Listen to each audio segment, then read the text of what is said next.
No black cats, just straight facts. Triple P certified.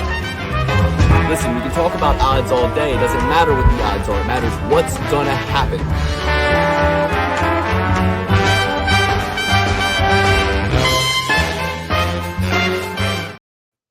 Welcome back to the Perfect Parlay Pursuit. We are here off the heels of an insane card, an amazing weekend. As you can see, I'm high off the hog again. I am well above the $1,000 break-even point, and times are good again. So we have a lot of information to give you this show. We have a lot to talk about, and we have a very special guest joining the show in just a few minutes. I'm going to bring them in. And folks, listen, when I say this is a special episode, you guys have no idea. You're going to be absolutely enamored by this episode. You are going to, this is the renaissance. This brings me back to the days of old Triple P, the days of the old Perfect Parlay Pursuit. We are back. First, Dan, Alex, how was your weekend? Did you watch the fights? Dan, I know you were sick. What's going on? I was out for the count. I was worse off than half the knockouts you saw on the card itself. Okay, I was feeling even worse. Did not watch the fights, okay? Did not even invested, nothing. So I'm fresh, though, coming in for the actual fight card here, the pay-per-view coming up here on Super Bowl weekend. So I'm ready to rock, ready to win some money. I got a free bet in the chamber. That $5 is ready to pop. So I'm going to be winning some money this coming weekend when it really counts. Alex, how are you doing? Yeah, Dan, same here. Nobody told me that these fights started so early in the morning. I came in a little late. I was a little hungover, wiping some crust out of my eyes just in time to see Mike Davis lose. So not the best fight to come into, but I'm here. I'm alive. We got the Super Bowl this weekend. We've got DDP versus Sean Strickland, and boys, I couldn't be more excited. Well, before we break down Strickland versus DDP 2, top to bottom, main card and prelims, give you all of our picks, which you're going to want this week because last week we went 4 out of 4 in terms of Triple P certified picks. 4 out of 4. We got Muhammad Naimov, we got Terrence McKinney, Jasmine Judavicius, and Bogdan Grad, all correct. The 4 picks that all 3 of us agreed on, 100% Triple P certified picks. Alex and I went 9 out of 11. 9 out of 11 correct. Never picks. Forget, baby. Never forget this weekend. And guys, the last 2 weekends, I'm on the streak of a lifetime. So if you remember, this is such an inspirational story. I'm going to just take you guys through a beautiful, beautiful journey right now. Without further ado, let me just share my screen. I'm going to bring up some real. Okay, so as you guys know, there have been 2 UFC cards in the past 2 weekends. Prior to the Islam Makhachev Renato Moicano card, I was down in the hole. I was minus $1,600. I had lost my entire $1,000 bankroll. I lost another 1,000, and then I lost another 600. I was minus 1,600. If you look at my total now, I am plus 1,800. That is no one can do that math. That is a remarkable swing over just two events. 2 events. So can you guys see my screen? Yes. It all began with me on an island by myself, one of the few people in the world picking Win Gafarov at 3-1 odds. So I bet 100 on him. Boom, we win that.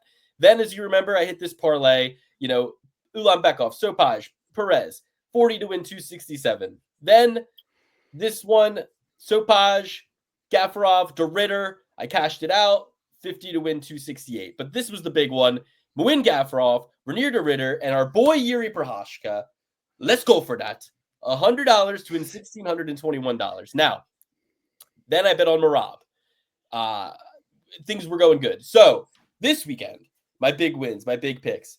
Michael Venom Page by points. Michael Venom Page by decision, 125 to win 512. That got the night started. We're in break-even territory at this point. We're doing great. Nothing to fear. But I also had this 4-leg parlay going. Hamdi Abdel Wahab to beat Jamal Pogues. A little Middle Eastern magic for you on that one.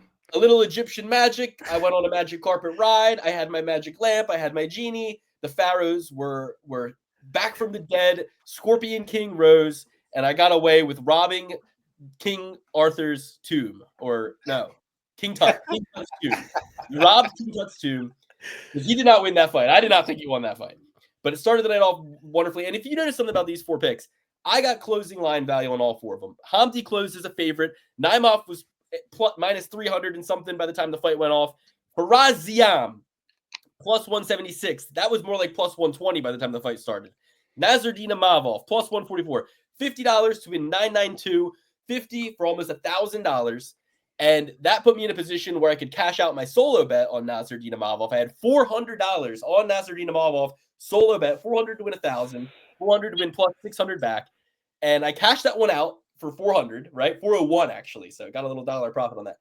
Cashed that one out and said, look, before the fight started, I said, look, I'm going to win 1,000 if he wins anyway. I don't need to get greedy and risk losing 400 when I'm already going to win 1,000 if he wins. So I cashed the 400 out. But then I go, well, I'm already above break even. Let's throw $100 or let's throw $92 on a Mavov before the fight started, plus 130.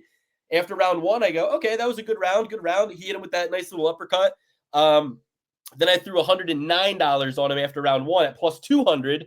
I guess I was the only one in the world who saw which way the wind was blowing. We'll talk about this fight, obviously, but 109 to win 329. Overall, won like $100. And now I'm up to plus $1,800. One thing I want to touch on before we welcome our very special guest in. Obviously, we started this competition. It is year 5 of the Perfect Parlay Pursuit. Tony Ferguson versus Justin Gaethje, May 9th of 2020. First ever episode. Since then, we've had 4 complete seasons. We're in year 5 right now. And at the beginning of year 5, May 9th, we started a new competition. We all put $1,000 into our accounts and said, let's see who can take the $1,000 the highest. If you hit 0, you had to pay the other 2 $100. So it was a last man standing contest mixed in with whoever finishes the race strongest contest. And this was the story of our year so far. There have been 30 events so far in year 5. I'm not going to break each one down with a fine-tooth comb, but I went back through every single episode of the Perfect Parlay this season. I went back through every single episode and I saw what we started at going into that week's event predictions. And then I went to the next episode and saw what we ended up with. So if you see, first 2 events, I took my $1,000 bankroll to $2,036. I won $700 the first night. I won $300 more the next event. I doubled my money in 2 events. The other boys had gone down, then I went down. I lost $1,000 in the very next event. We're not going to break them all down, but we're going to go through every single one of them, apparently. We're not going to break them all down. But listen, by event, 1, 2, 3, 4, 5. By event 5, I turned my $1,000 into almost $4,000, right? So 5 events, I quadruple my money. But then just 1, 2, 3 events later, I lost it all. From 4,000 to 10 cents in 4 events, okay? Guys, from that 10 cents, I went even lower. I went down minus 130. I went down, and then I won it back. I was at 500. Then I went down again, and then I went back up to plus 1,700. And then I went down again and again and again and again and again. And I kept going down and down and down until I eventually went back up to, again, above $2,000. Then I'm down again. I'm down. I keep losing. I'm back up. I keep losing. Eventually, I lose everything I had won back to the point where I was, after UFC Macau, Figueiredo versus Jan, I'm minus 730 again. I'm in a dismal hole. After that, I get even worse. It was get even or get even worse. I got even worse. I went from minus 730 to minus 1680, my all-time low, having lost $2,680.24 at UFC 310. Now, you might say, Luke, UFC 310, we just had UFC 311. That was not that long ago. Exactly. Over Christmas, I win a little bit back with Buckley. I lose it all back with Dern versus Hebus 2. I'm minus 1673, right near my all-time low for a second time. But then I take it up. At UFC 311, I win about $2,000. I'm up to 376. Still not above our $1,000 break-even point. But after UFC Riyadh last weekend, I am well above the break-even point, plus 86 units. The front runner, the leader, I'm back again. If you look at these trends, anytime Luke goes above 1,800 or $1,000, just know that the next week he's betting $1,000 and he's going back down. Well, the thing is, when we started this competition, I said my strategy is to double my 1,000, double my 2,000, double my 4,000, and keep doubling my whole bankroll until I have untold riches. So that is still my strategy. I've already bet close to $800 on this week's card. I'm going to show you what I've bet this week. I'm going to tell you my picks.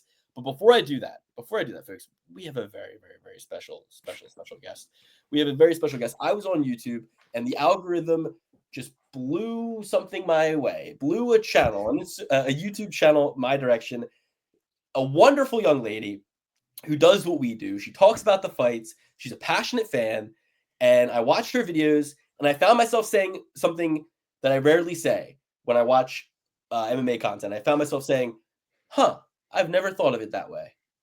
And few people can make me think something I've never thought of in that way before. But this young lady did, and I said to myself, I must collect her. I must collect her. I must bring her into our world. And I think you're going to like what we have to show you guys. Without further ado, let's welcome to the show, Dynamic Instability. Go to her YouTube channel. Follow her on YouTube. This is her YouTube channel. I'm going to share that first before I even bring her in. This is her YouTube channel. You have to go and follow her. She is a new channel. She's got 300 subscribers. Dynamic Instability. Look at these thumbnails. They're amazing. And we're going to bring Abigail into the show. And she's our new best friend. We've been talking to her for about 5 minutes before the show started. And I can't wait to introduce her to you folks. So without further ado, Abigail, welcome to the Triple P. Welcome to the Hey! Wow, that's such a nice introduction. You know what? We can be best friends after that. And especially after that 10-cent story, Luke. I mean, I feel like if you start your narrative there at 10 cents and you act like that's where you really started, especially like from the beginning, then oh my God. But either way, I mean, that's great. It's a whole new world for me. Because like I was saying before in our private discussion, I knew if I get into betting or if I do that I will sink deep down the rabbit hole, because there are times when I think that I'm a true genius out there and that I've got my own story. But, you know, I try to keep it to vibes. You are a genius. I'll never let that negative thought get in your way. Folks, you can see why I need to have her on here. Dan and Alex, Dan's down almost as low as I was. When you say sink into the rabbit hole, do you mean like sink where I'm at, like financially, or mean like get really into it? I'm not sure what you mean. Dan is at an all-time low. Dan is at minus $1,315. But if he should take anything from my tale, it's inspiration. Just 2 events I was worse than you, Dan. All I got is hope, Luke. All I got is hope. And just because you guys are both, underwater a little bit here, doesn't mean you can't be right back on top with me. I want you guys to join me. See, I'm sort of the inspirational figure on the show, Abigail. These two are kind of they're kind of crabs in a barrel sometimes. They try to pull me down. And I knew I needed to have you on the show this week because I'm on such a high after those 2 events. And I knew they were just going to be bitter betties, and they were going to not want to hear my great tale of inspiration, but you're here to validate me, which is fantastic. So tell the audience what you told me. Tell them what you told me about how you started out as a UFC fan. Well, I guess it started in a basement like it does for many UFC fans, just watching the kind of weird TV. And it was back in the day when it was on Fox, like occasionally that's when they would do the UFC, and amongst, the monster trucks and the, rare watches or whatever, jewelry and what have you, there was the UFC. And at first I was kind of like, is this consensual? I wasn't sure. Really, I was like, huh. And I kind of felt, and it turns out to be right in some ways, that they weren't getting paid. I was like, this is, But I was like, I don't know. But then somehow, because it's been about 9 years since I was catching the Conor McGregor, he was pretty high on the hype, and Nate Diaz was filling in short notice. And when I saw that, I was like, oh, right, like Thug Jitsu. Like I didn't make that, like, I didn't make that connection at that present moment. I was like, okay. And then I saw Holly Holm, and I was like, wow. And that made me want to like try boxing. And yeah, and then I've just been kind of obsessed. And I just love the fighters' stories and like who they are, and like the whole narrative, and the fight cards themselves. Like they have some real memories. Like, yeah, like this past weekend, I'm an early bird, so it was great to get up at 8 a.m. and I was like hyped up, like, oh, my coffee, like daytime. But also I was like traumatized watching Izzy get knocked out. But at the same time, Nasruddin was the perfect formula. So I don't know. It's so amazing. The stories, like you can really get gut punched with the MMA, but you can still find your way with the pieces on how it all happened. So it's just so inspiring in that way. And now I'm hooked like a drug. So that's why I can't get involved with my dollar, because I literally already get emotionally invested. It's, you know what I mean? The emotions are running high. Like I'm just like, I feel like if I was a talented enough author, maybe one day I'd write a book series, just UFC Chronicles, the story of, and I start with Dominic Cruz. All right, that's that's it. Well, no, I mean, I know what you're kind of like the journey you're on, because I used to get so emotionally invested as well. And now I can hardly, after 5 years of doing this, I can hardly even remember why I cared so much. Like I had no money on the line. Like now I care a lot because it's feast or feathers with me every weekend. I mean, I have a wife, I have a daughter, I have another child on the way. I have student loans and I have credit card debt and I have, all these different things that I have to put my money to every month. And I do it very responsibly. I pay the credit cards, I pay the student loans, I pay the wife, and then I have a very small amount left after that. And it's like, it's such a small amount that's left that I might as well gamble it, because it's like, what am I going to do with this pittance, this budget, this stipend? So I gamble it. And if I win a lot, like I did last weekend, I can take myself out to a 5-star steakhouse, get a bowl of seafood bisque, get some oysters Rockefeller. Doesn't make a dent, and I will be able to enjoy my weekend. If I don't, there have been times I've had to sell cryptocurrency, I've had to beg, I've had to borrow, I've had to steal, I've overdrafted my bank account more times than I'm prepared to. I've literally Venmo'd my wife from a credit card that is attached to my Venmo, and then took her phone and sent the Venmo back to me. And I've done every single degenerate thing you could do after losing more than you can afford to lose, responsibly. Just kidding, everybody. Responsibly. Right, responsibly. But, it literally makes or breaks my weekend every single weekend. It controls my dopamine, whether or not I am correct about the most unpredictable sport that there could even be. So that's our story. We'll talk about the card from last weekend, get everybody's thoughts. But guys, don't you love this vibe, this setup? I mean, I know for a fact her channel is small now. She's just getting started, but I know that she's going to be so famous. She's going to be more famous than like Kim Nina Kardashian. Drama. Oh yeah. And that's the thing, right? Like we have all these like fake ass industry plants in the UFC ecosystem, and Abigail is clearly not that. You know what I mean? And she should be where Nina Drama is. She will be someday. I just know it. And that's why we're getting our hooks in her early, so that hopefully when she goes on that ride, her potential is far greater than ours, folks.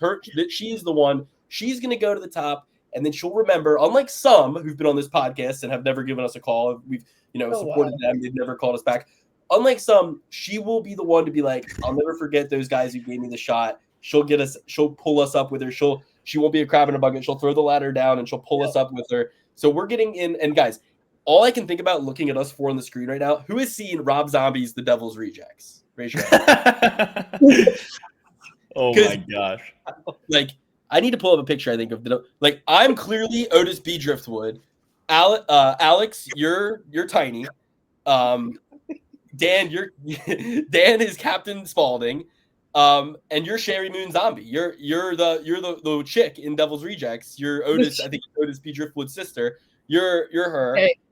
Blonde hair, like nice, but also something behind the eyes. Crazy, you know what I mean? Like, so this is a perfect fourth leg. And we've been looking for a fourth leg for a long time now, guys. We've had Joe Selecki on the podcast. We've had Eric Anders on the podcast. We've had Santino DeFranco on the podcast. But I see the potential here. This is where I see the potential. And so I'm about to have a second child, and I'm going to have to go out on a bit of paternity leave, possibly next week. I'm going to tag Abigail in to fill in for me. I'm going to send her my picks. She's going to fill in my chair.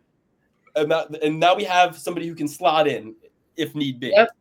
As long as you're okay with surrendering some of the fundamental principles, into vibes, because that's like my territory, and allowing like the vibes to dominate. Or, I could take a co-pilot seat. That's always an option. Not a veteran in the business. Just like kick him out. Get him out of here in totality. You can be the vibes gal for the whole show. Yeah. Yes. You know how they say you go from roaming reporter to on the desk, and it's all about just gotta smash that glass ceiling. So Oh yeah. Exactly. Just yeah. Without knowing literally anything about you at this point, we've spoken for 5 minutes outside of what these people have seen. I am willing completely to just surrender all of this to you and just put all of our eggs in your basket. I mean, this is so. Anyway, let's talk about last weekend. The night started out with Hamdi Abdelawal-Hibili, and yeah, we know he probably didn't win that fight, and I'm happy he did. Sometimes you got to bet on that. The funniest part is it's not like the judges were 3 Egyptian judges. It was like Sal D'Amato. Like it was like everyone's always like, oh, you got to rely on the hometown judges. I'm like, it's the same judges they bring in from Vegas. It's the same people. Why do they care? I don't understand. So, they gave him the nod. Who really cares? Is kind of my take. They both suck. Cut them both, but they did cut Jamal Pokes. They cut Jamal Pokes, and that's fucked up. And I'm against it. I'm against that. There have been 2 cuts from the UFC roster. Yeah, Rosenstruck, and that makes me want to start a riot. I'm about to. Jairzinho Rozenstruik on a 2-fight win streak, going in to fight the interim contender Sergey Pavlovich, loses a decision. Right, like it's a decision. It's a heavyweight fight. It's a decision. He loses. Doesn't take any damage. Doesn't get finished. They cut Jairzinho Rozenstruik. He had moments too. He did have moments. Was it super boring? It was, but it's like when you're Pavlovich and you're coming off of 2 losses. I mean, albeit to like kings of the division, right? Volkov and Aspinall, like all respect to you, but like you seriously, do you want to hit number 3? No, because what do we know about UFC fans? It's what have you done for me lately? And so if you have 3 losses, people are like, oh, nothing. Oh, you're done. You're a drag. So he was reasonably being hesitant, and shout out to my biggie boys because you're putting your life on the line, especially in the heavyweight division. So I'm pissed, honestly, about Rozenstruik. Yeah, I see the heavyweight wrestling match in high school and college. It's like it's boring. It's like it's either really exciting, somebody gets a headlock, they slam the big boy to the ground, everybody goes wild, it's overtime, or it's what you just saw. I mean, heavyweights hit or miss like that. And I think the most fucked up thing is that Tai Tuivasa still has a contract. He's 0-5. I think in his last 5 fights, he lost to Jairzinho Rozenstruik, but because he chugs a beer out of a shoe, Dana White's like, no, we'll obviously keep him. It makes no sense. I mean, he's, I don't know. And that's the WWE of the business. That's, and, so I guess that's how it is. Yeah. You hate to see it. So, Alex, you started watching the fights when Mike Davis and Farazian fought. Yeah, so the first loss that I had of the night, apparently, was that fight. All of the fights that I had predicted before that one, I wake up, wipe the crust out of my eyes. I think we were just wrapping up, what was it, a lady fight before that? Who was it?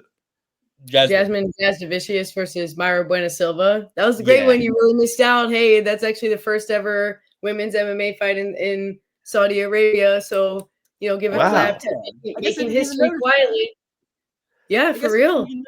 Yeah, you're right. They never really do that. They don't. They say, hey, hell no, but hey, hell yes. And they really put on a brilliant performance. Extremely technical. Jasudavicius, you got to watch out because she's a real dog in the division. But anyway. She's a tough mutter. That's for sure. Yeah. So I missed all the fights, saw the Davis.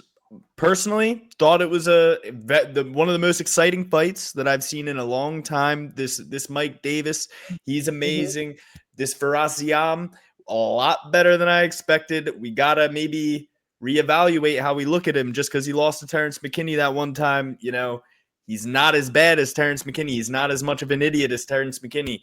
He's not as much of a loser as Terrence McKinney. He's in fact a winner. He looked amazing out there. I think Mike Davis, all that time off, started a little too slow. Looked like he was winning that second round until he got split open. Once you're wearing the red mask, it makes things a lot harder, especially from the judge's perspective. And what is fucking Farazian's knees made out of? Like, that knee was getting bent, twisted, turned all over the place. I had no idea what to do. I would have tapped 17 times a Tuesday from the way that knee was looking. But all credit to him. He had an incredible performance. Mike Davis, nothing to hold your hat on. Did well yourself, but need a little bit more activity if you want to start getting going early. and so many people were low on Mike Davis because so many of the betting community put money on Mike Davis at chalk odds, and they were all so disappointed and they were so low on Faraz Ziam. And it's like, I've said this so many times in this podcast. I'm going to say it one more time for the people in the back. You can't aim where they are. You can't aim where they were. You have to aim your shot at where they're going to be. And at the end of the day, Faraz Ziam, if you had aimed where he was, that loss to Terrence McKinney, some of his other slower fights at the beginning, you would have had that image in your head. If you aimed where he was, you have him knocking out Matt Favola. That's enough right there to kind of give you a reason to give him a look. I mean, that was an amazing fight. He clearly showed improvement. But then you have to aim where he's going to be, which is even better than the last version that we saw him. Whereas Mike Davis, people are aiming where he was. They're aiming not even, and then furthermore, if you want to aim where he was, fine. But then at least take a look at the guy had to pull out of his fight with Drew Dober. The guy had a bicep surgery. How much do you think he was training? He's already injury prone. He had an admitted surgery that pulled him out of a fight. Now he's coming back off the heels of that injury, fighting a guy with all the steam in the world in Ziam, and people are mad that he got upset. It's like, I don't know what to tell you. You shouldn't be mad at Mike Davis. Be mad at yourself. Oh, and I am. Yeah, so not you, but everybody was on Mike Davis. So anyway, moving forward, I would have won another $4,500 if Terrence McKinney. I had Terrence McKinney by submission in a parlay where every other leg hit. It was like $10 for $4,500, and Terrence McKinney he was going for the subs. He didn't get the subs. He pounded Hadjovic out. So now I say to you, Hadjovic, you should have got submitted. Remember he said to Moicano, you shouldn't have submitted me. Well, hey, Hadjovic, you should have got submitted. Other than that, the only two picks I got wrong all night were two big old boy heavyweight underdogs that I selected. I selected Thomas Pedersen. I selected Jairzinho Rosenstrike. Those were my only two incorrect picks. I saw that Pedersen finish. He was Mario Yamasaki in there. He decided when that fight was over. He took his mouthpiece out and threw it to the side. He was like, I am done. No more of that. That's crazy. I've never seen anything like that in my entire life. He threw his mouthpiece out? He got knocked down, took out his mouthpiece, and threw it before the ref even came over. That's crazy. Mm-hmm. I didn't even see that. But walk off KO. Yeah. I mean, yep, I love to see that. That's drama right there. You know you're a king if you're like, no, that man's dead. No, he is. And you're like, I mean, he was looking pretty good before that happened. And I mean, I can't complain. Two bad picks, two perfect examples of value losers where it's like you can see the value on them because you're trying to fade, a bad fighter in Gaziv with a worse fighter in Pedersen. It never ends up, or I should say an unproven guy in Gaziv versus an unproven guy in Peterson. Never ends up working out. But Mohamed Naimov did his damn job. Those Tajiki boys, they are fighting for their whole country. You always got to give the Tajiki boys a look. Shout out to Vinicius Oliveira, guys. I mean, oh yeah, to go in there and spoil the party for the Nurmagomedov clan again And Kevin Holland, that's how it's done. You want to call a fight early because you had a broken rib. This guy had a broken rib a week ago, and he was like, nah, I'm still going to come in. I don't give a shit if my lung punctures. Who cares? This guy is nothing for me. I'm going to go out there, and I'm going to be the Nurmagomedov killer. I love that. And he calls out Umar. Yeah, calls out Umar. It's like, we had we had Kazushi Sakuraba, the Gracie Hunter. Now we got the Nurmagomedov Hunter in Vinicius Oliveira. Beautiful. Yeah, fantastic shit. But the guy who stole the show for me, I think Michael Venom Page, underdog, comes in, wins by decision, wins against a striker. Magomedov gets exactly what he asks for. He's a striker. He likes to strike. He doesn't shoot takedowns, and he ends up with Michael Venom Page, who's gonna happily oblige. He obliges him, and for 3 straight rounds, he wins every minute of the rounds. Ends up with the decision victory. Shout out to MVP. Love to see it. Love to see some of these guys who I liked in other promotions come into the UFC, have some staying power, make waves, make a name for themselves. He's not getting any younger, not here for a long time, here for a good time. I want to see MVP get some exciting matchups. The Leon Edwards fight's great. Fuck, give him the Yuri Prochazka fight. He asked for that too. Give that to him. That would be an amazing fight. I love it. So pretty badass that he would ask. But what's in these Dagestani brains besides rocks where they can, two guys in the same night can take spinning back kicks straight to the jaw and look unfazed? Both Nurmagomedov and Shara Bullet got spinning back kick, spinning wheel kick to the head, and just ate it. Kept on trucking, didn't even care. Yeah. It's because they got a bully problem in there. I'm telling you, every single one of them says they started martial arts because they were getting their ass beat. I feel like, oh my God. And they got big families, older brothers, probably getting their ass beat by their dads for not. Yeah, seriously, everything. I feel like when it's that mental fortitude of like you're the little guy your entire life, and then all of a sudden you're getting hit on by someone your size, you're like, oh, that's what a regular that's regular like punch and kick, because I'm used to being the little, person getting bullied, because it's just, but it's so true. I think it was King Mo Lawal who said, if you're fighting a Russian, whether it's boxing or MMA, don't try to knock him out with a head strike. It will not work. You will not get a knockout on a Russian guy with a head strike. Go to the body. And nobody has really implemented this yet. But I want to see guys start to try to, because think about it. All the Russians have one thing in common too. They cut a lot of weight. Big time weight bullies over there. They cut a shitload of weight. And if you are cutting a lot of weight and you get a kidney shot, you get a liver shot, it's going to be amplified. Pow, right to the liver. Yeah, they got to go with the boss route, and they got to start going to the body a little bit more. And they kind of slow down and they gas. And what sucks your gas more than a body shot? Nothing. Leg kicks, body strikes all day on these Russians. And then when you get them lower in their hands, then you go to the top. Don't expect to knock them out, but at least score some points. But these guys got to start targeting the body. Abigail does Muay Thai, everybody. So she is what's the word I'm looking for? She trains. I would not go that far. No. Level.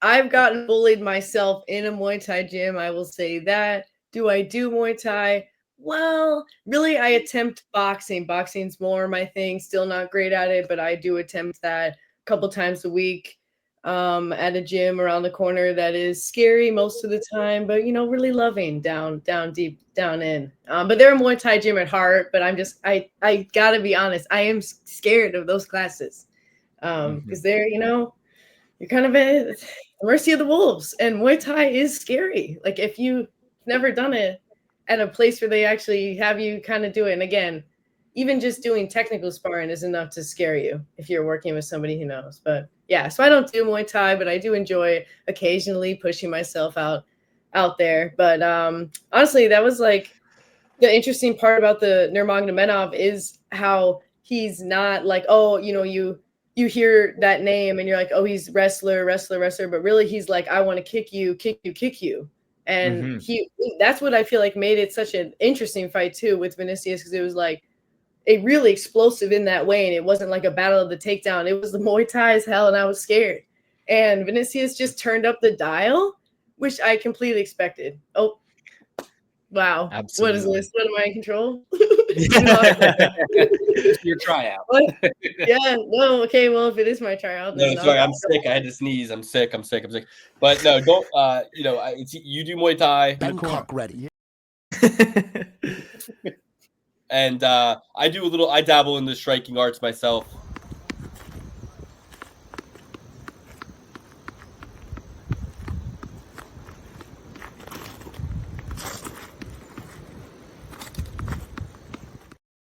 That drop is entirely too long, and we couldn't put in if we couldn't put in Brendan Schaub talking about Pickle Rick, then I don't know what the hell we're doing here watching you punch a little ball around. What do you think learning. about?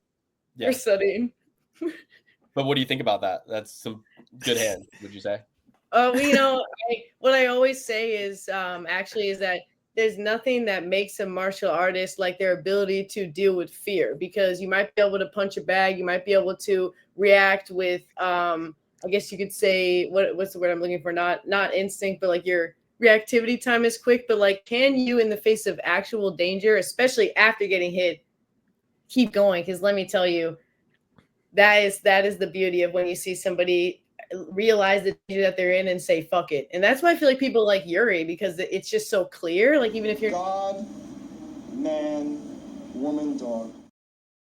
Thank you, Abigail, because I've been telling Luke for years that you never have had one of those tennis balls come back and hit you in the eye, because I was wearing eye protection for a reason. Obviously there's this inherent sense of danger, like also.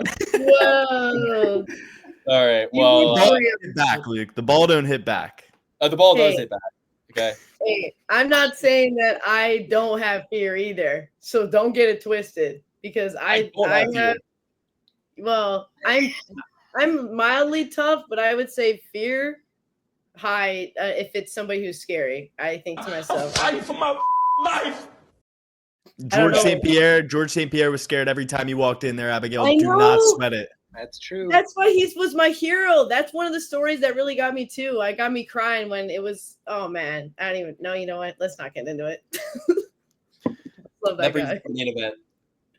Nasruddin Imavov did knock out Israel Adesanya. I was very high on this pick. To me, Abigail, it came down to this. This is a game of inches, and at the end of the day, you can't aim where they were. You have to aim where they're going to be. Okay, it's like duck hunt. You don't aim where the duck is. You aim where the duck's going to be. And I knew that Izzy, having fought for 10, 11, 12 fights in a row for a championship belt, having already made all of his money, buying up New Zealand like the Chinese, as he says, buying up all sorts of property. He's a rich man. It's very hard for a rich man to go running when you're sleeping in silk sheets. And he had nothing to fight for. When the going gets tough in these fights, he doesn't have the ability anymore to think of a deeper reason to continue like he did in that Kelvin Gastelum fight. He already had the title. He already fought for the title, defended the title. And Right. That's crap, dude. He was still fighting. That was an early stoppage. I do not think that it would have changed anything. I will be the first to say that. I think that Imavov still would have put him away, but I would have liked to see at least 4, 5, 6, 8, 10 more punches to Israel's unconscious head on the ground. But that's just me. I like violence. I like war. Dan Miragliotta is my favorite ref in the world because he lets them die. Mario Yamasaki, they give him a chance to be a warrior. Let him be a warrior. Let him be the warrior he always wanted to be. That ended all my parlays. Since it ended all my parlays, I would have loved to see 6 more. If he's going out, let him go out. yeah, I mean, you want him to get hit and see coins coming out like the coins were coming out of your pocket. Yes, exactly. But, Jason Herzog's becoming the next Dan Miragliotta. He's giving people a run for the money. I mean, I think Damir Hadzovic took like 75 unanswered shots before he's topped that. But Got short man syndrome. it's like he's too small to be in there with the big guys there, Luke. That's the problem. Yeah, Nasruddin has not won a title. He's not made his money. He has he needs it more. And when you look at a fight and you say, okay, this is a closely lined fight, skill for skill, we're looking at relative equals here. I mean, maybe people would say, Izzy's a better striker, sure. But here's the reality. Nasruddin, all things equal, had much more to gain and much more to lose. Izzy had much less to gain and much less to lose at the end of the day. So that's what it comes down to, motivation and when the going gets tough. All right. With that all said, if anybody else wants to chat about anything, please do. I got to get refill my water, blow my nose. I'm very sick. Yeah, Bryce Mitchell and Conor McGregor and Marvin Vettori.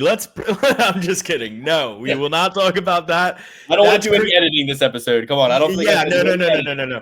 But the UFC PR team is working overtime with all the fighters saying the N-word this week. It's getting bigger and more vast. Marvin Vettori and Joaquin Buckley are talking about fighting on the streets now. Joaquin Buckley says, y'all are getting too comfortable. Everyone's getting these hands. If I see you say it, you're getting these hands. So Marvin Vettori is on a on-site list for Joaquin Buckley, and so is Conor McGregor. That makes sense. Yeah. Not in February. I think that's what he said too. I didn't see his tweet. But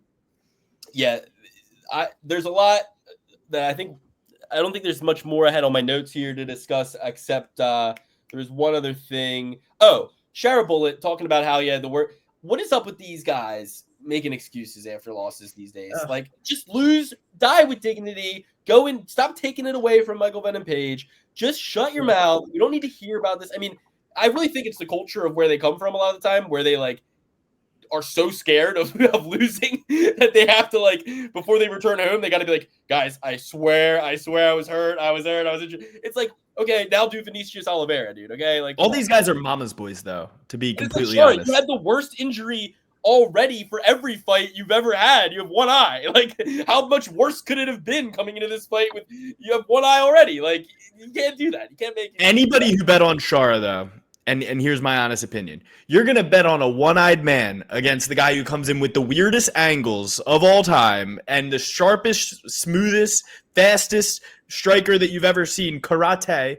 That blows my mind. distance closing. I mean, the first thing you lose when you lose an eye is your depth perception. And if you have a guy who's controlling distance better than anyone, I'm surprised I wasn't higher on Michael Venom Page going into this fight. It really came down to just I think the chaotic unpredictability of Shara Magomedov, especially in his last fight, coupled with the age of Michael Venom and always wondering, like, when a guy's that old, it's like, again, aiming where they're going to be. You got to always take that into account. Like, am I going to see a worse version of him? It gets exponentially more likely every year that they get to that age category that the next time you see them will be nothing like the time before, speed-wise, So, and that's what people are saying about Izzy. I don't really think that was what it came down to with the Izzy fight. He looked great. I mean, and that's the other thing. I mean, Dana White and everyone else, Izzy looked phenomenal. You couldn't have had a better first round. I'm like, it was a close first round. Like, what are you talking about? Not only that, he got cracked with an uppercut, I believe, by Imavov, like a pretty cheeky uppercut. So it's like, you would have thought that he dog walked him around the octagon like Gray Maynard, fucking Frankie Edgar one, two. Like, you would have thought that was the way people were talking about Izzy. They're like, I mean, he looked so good, and then now everyone's like, they're giving him the Jamal Hill excuse. They're like, well, he got poked in the eye, and then he reset his stance, and then how did we not bring this up? Izzy, and I texted you this as soon as it happened. I said, I can't believe Izzy just tried to pull an Alex Pereira and then got knocked out immediately after. He loves to just be cool. He wants to be so cool. You need to want to win fights more than you want to be cool, in my opinion. And that's just me. I can't stand Izzy when he does all this. He is worried too much about how he looks when he's in there in comparison. Doing the, Rock Lee bullshit. Get out of here with all this clout farming, aura farming bullshit. I believe the MMA guru coined that term, aura farming. But, I couldn't agree more. The guru never fails. So one last thing on that fight, Mark Goddard. Why has Izzy not put a cease and desist stop order on this guy reffing his fights at this point? In the Alex Pereira fight, he stopped it while he was still standing up, and then now we get another early stoppage. What is Mark Goddard's love affair with Israel Adesanya, where some fights Mark Goddard has let guys get cracked a bunch more times? He's always kind of a play it safe ref, but he doesn't play it any safer than when he's reffing an Izzy fight. He's like, protect Izzy at all costs. I have to protect this man from himself. I love this man. Where Andy or the refs, making out with Travis or Patrick Mahomes. No. You know what I mean? Like the refs and Patrick Mahomes, the AI, everyone's. We need to get some means of Mark Goddard just holding Izzy like a baby and just being like, I love you, Izzy. I don't want anything bad to happen to you. I would not let him ref my fights if I'm Izzy at this point. I agree, and if Dominic Cruz can say that cigarette smoke and no nonsense Steve Peterson can ref his fights, then I believe Mark Goddard shouldn't be doing the same. It should not be allowed to ref Izzy's fights. Luke, I couldn't agree more. All right, well, Abigail, we're gonna break down UFC 312. Wait, I have just one thing I want to say. I feel like I want to give MVP all the credit, but I feel like people's suspicion comes from the loss to Kevin Holland specifically, coupled with changing weight classes, because that's too taboo. He beat Kevin Holland. You're thinking of Ian Gary. Oh, sorry. No, not beat. I am also, you're right. I am slightly thinking of Ian Gary, but what I meant is that it was competitive, that he didn't destroy Kevin Holland. That's what I really mean. See, that's how highly I think of MVP, that I was like, he didn't even beat him, because you want him to crush Kevin Holland. Anyway, that's it. Because I feel like he really does deserve his props for being super good in a definite puzzle. But I feel like it's those two things that people just saw on the numbers, because that's how a lot of people are throwing in their bets, right? They're not really really digging deep. So they're like, oh, he's changing weight classes, so that means he's really an old man. And that Kevin Holland wasn't definitive enough. That's it. That's all I You're right. And MVP is a little frail, kind of. He's a longer guy. But, apparently he does know something about a 45-70. Ain't that right, Kevin Holland? The thing is, yeah, exactly. I think that he hasn't had those flashy knockouts that he's had in Bellator and the UFC yet, but he's still, if you look at what Ian Gary did against Rachmanov, who, I think Ian Gary even won over a lot of people who really don't like him just by kind of making Rachmanov go to a decision for the first time in his career. He fought Ian Gary to a relative draw. I mean, it was a very close fight, and he beat Ian Gary in the striking department. He really only lost in the grappling department. So Ian Gary is more known for being a striker really than a grappler. So the fact that MVP was able to kind of style on him in that regard, Yep. and Zyle and Kevin Holland in a striking battle, but not finish them. I think, yeah, you're right. People aren't sophisticated enough to see that those are like 2 wins. Like it's Yep. his first fight in the Even UFC. myself. Like Yeah. even myself. Like I He's feel like ranking him off for sure. I was like, oh, Charles Bullett's gonna close the distance on MVP. Like he'll just push past him. And I feel like that was like honestly not a very wise assessment on my part. Like it wasn't really digging super deep into but MVP. Just want to give him a shout out for being such a little quirky mother effer. Well, you've been so generous to join the show and knowing nothing about us, hop on here into our little adventure. We're going to break down UFC 312. You are welcome to just do the main and co-main. You're welcome to just do the main card. You're welcome to stay the entire time. Whatever your schedule allows for is perfectly fine. But for this week, we usually start at the bottom. We'll start at the top this week. We will go from the main event all the way down to the first prelim, just in case Abigail has to skedaddle. But like I said, you are totally welcome to stay as long as you want. I'll stay on. I don't have any opinions on the early prelims because I literally don't know who any of those people are in a deep way.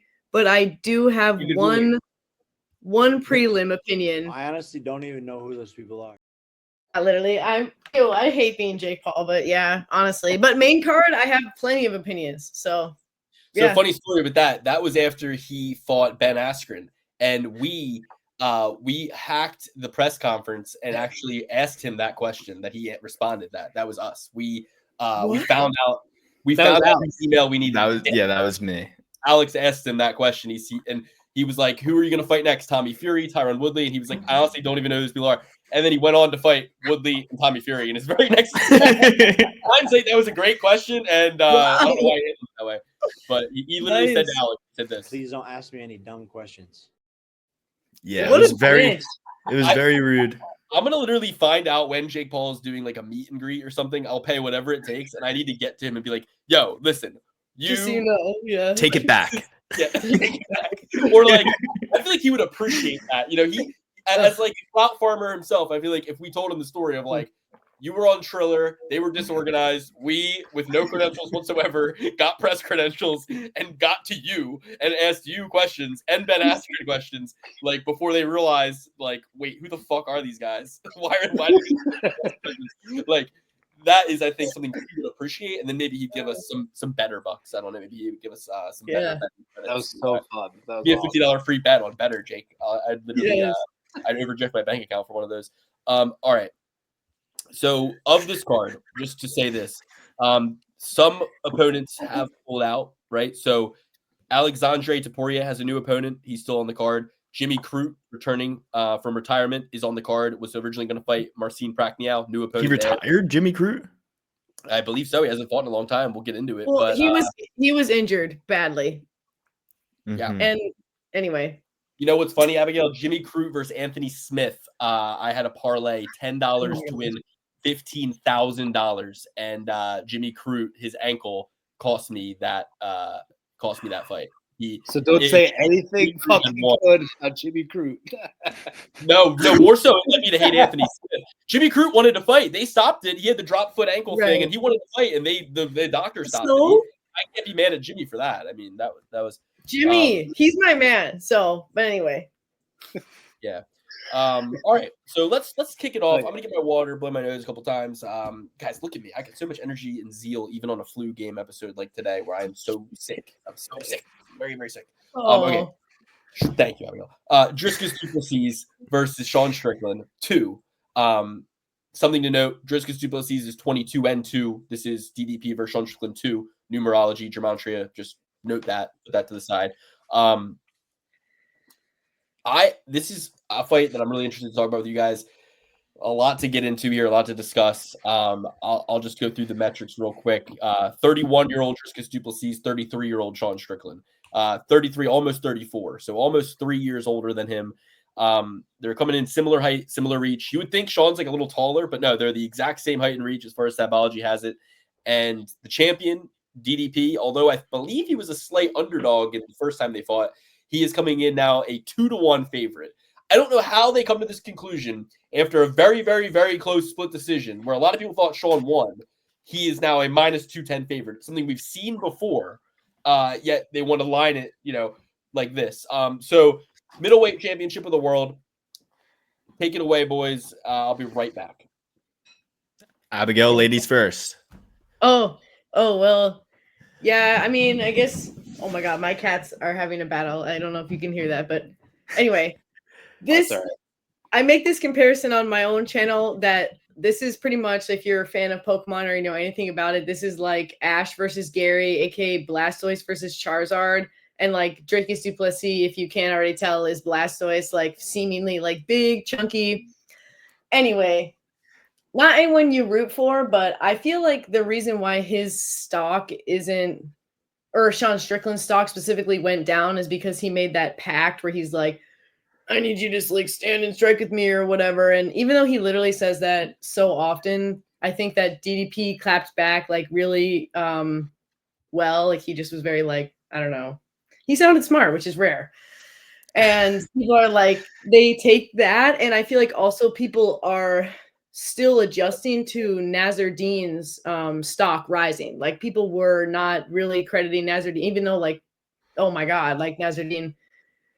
Yeah, anyway, but the Sean Strickland like beating Nazardine, I think people maybe will change their mind a little bit and be like, oh yeah, like that kind of, because he made Nazardine look pretty like twitchy. So I feel like it should be really close personally. I have it in favor of DDP just because I feel like I had it in favor of him last time, and I feel like he just performed really well against Izzy, who I know was, you know, a lot of people feel is like on his way out, but he handed him his first submission win, and I just felt like it was his classic bulldog bullshit. And I don't get him, but it works. But he's definitely not Ash Ketchum. Like you don't want him to win. Like but he's not the villain. You're just kind of like, but that's my take. Yeah, so I was actually on Strickland the first time. I had a lot of money to be made, and I thought he won that first fight. What's the percentage, Dan? I think like 75% of the time, the fighter who won in the first matchup wins in the second.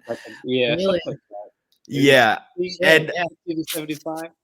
and I'm gonna go with DDP this time. I think that Sean is not going to fight as much in his style of fight because of how it was scored last time and what he thinks is going to happen in there. And I think that only plays into DDP's hand more.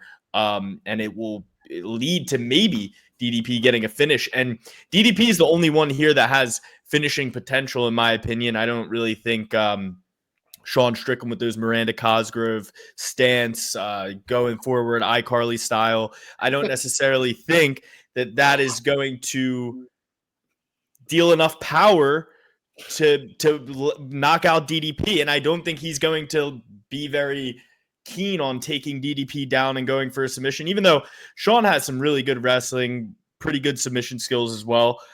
I think DDP wins. He has all the potential to finish and none of the potential to get finished, in my opinion. I would lean decision, but if anybody gets a finish, it's going to be DDP. I'm going to go against the percentages here of the first person winning, and I'm going to go with the slight dog, Sean Strickland. You got to go against the percentage, and here's why. Because Sean is a thinking man's fighter. It was obviously ridiculously close to the point where some people thought Sean won in the first fight. So I think this time around, as the thinking, the intellectual guy that he is with the striking, he's going to figure him out based off that first performance and just find the spots where he just needs to pick it up a little bit more. Each round, what that spot is, he's going to download it, and he's going to put it into effect, and I think win a little bit more convincingly this time and get the nod. Sean Strickland by decision. He outstruck DDP, I believe, by like 60, 65 strikes in the first fight. So not bad. And, you know, like I said, I thought Sean won the first fight as well. So not a bad pick whatsoever. I'm going to go with, this is really tough for me. So one of the things that you look for in a championship rematch is usually the odds, the statistics will tell you when you rematch folks for a belt, the younger fighter wins and more dominantly. So that would lead me to picking DDP. What kind of gets me here is I think back on that first fight, I thought Sean won the first fight. I also kind of thought that the blood in the eyes, as Sean has been noting a lot, played a big role. So all things equal, everything, especially the odds, lean Strickland in my view. I've seen him out there in Australia. He looks to be in fantastic shape. When you have the belt, a lot of, media, a lot of things kind of get in the way, especially for a new champ or a relatively new champ. He had that quick turnaround after he won the belt to fight Strickland. It's been a little bit since he defended it, but I think that there's a lot of things favoring Strickland in this fight, and him being the underdog, it makes me want to bet him because I kind of think it'll be close. And when you're, And here's the thing, guys. When you come down to Australia, you got to have a cool mustache or you're not going to get any respect.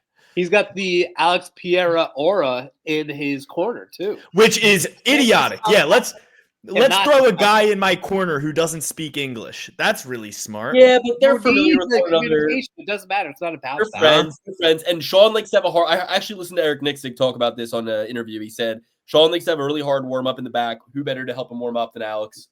He knocks him the fuck out in the warm up. Yeah. Who better to have like a good vibe in the background to get you hyped for a fight than Pereira? If you say this is a situation where I kind of would think like DDP is a winner and will find a way to put hands on Strickland. And we've seen him knocked out by Usman. We've seen him knocked out by he got knocked out by Usman, right? Or was it just dropped? Did he just get dropped? Who? Strickland. No. Yeah, he did. Back before he was the champ. When he was at 170. This is so tough. Usman never knocks out anybody, bro. What are you talking about knocking out Strickland? No, he beat him by unanimous decision. He dropped them. He dropped them though. He okay. did drop them. So listen, 8 years ago. man, this is a fight I really don't want anything to do with from a betting perspective. I want to just be able to sit back, watch, and enjoy this one. I want to have my money already made by the time this fight starts, and I want to be able to sit back and just enjoy and watch this one from a fan perspective. I'm going to pick Dricus du Plessis, but I don't think it makes any sense to bet him at minus 200, and I don't think there's a ton of wiggle. I think that I would feel more comfortable picking Strickland because I think that he's very defensively sound. He did everything just about right in the last fight. But I agree with you, Alex.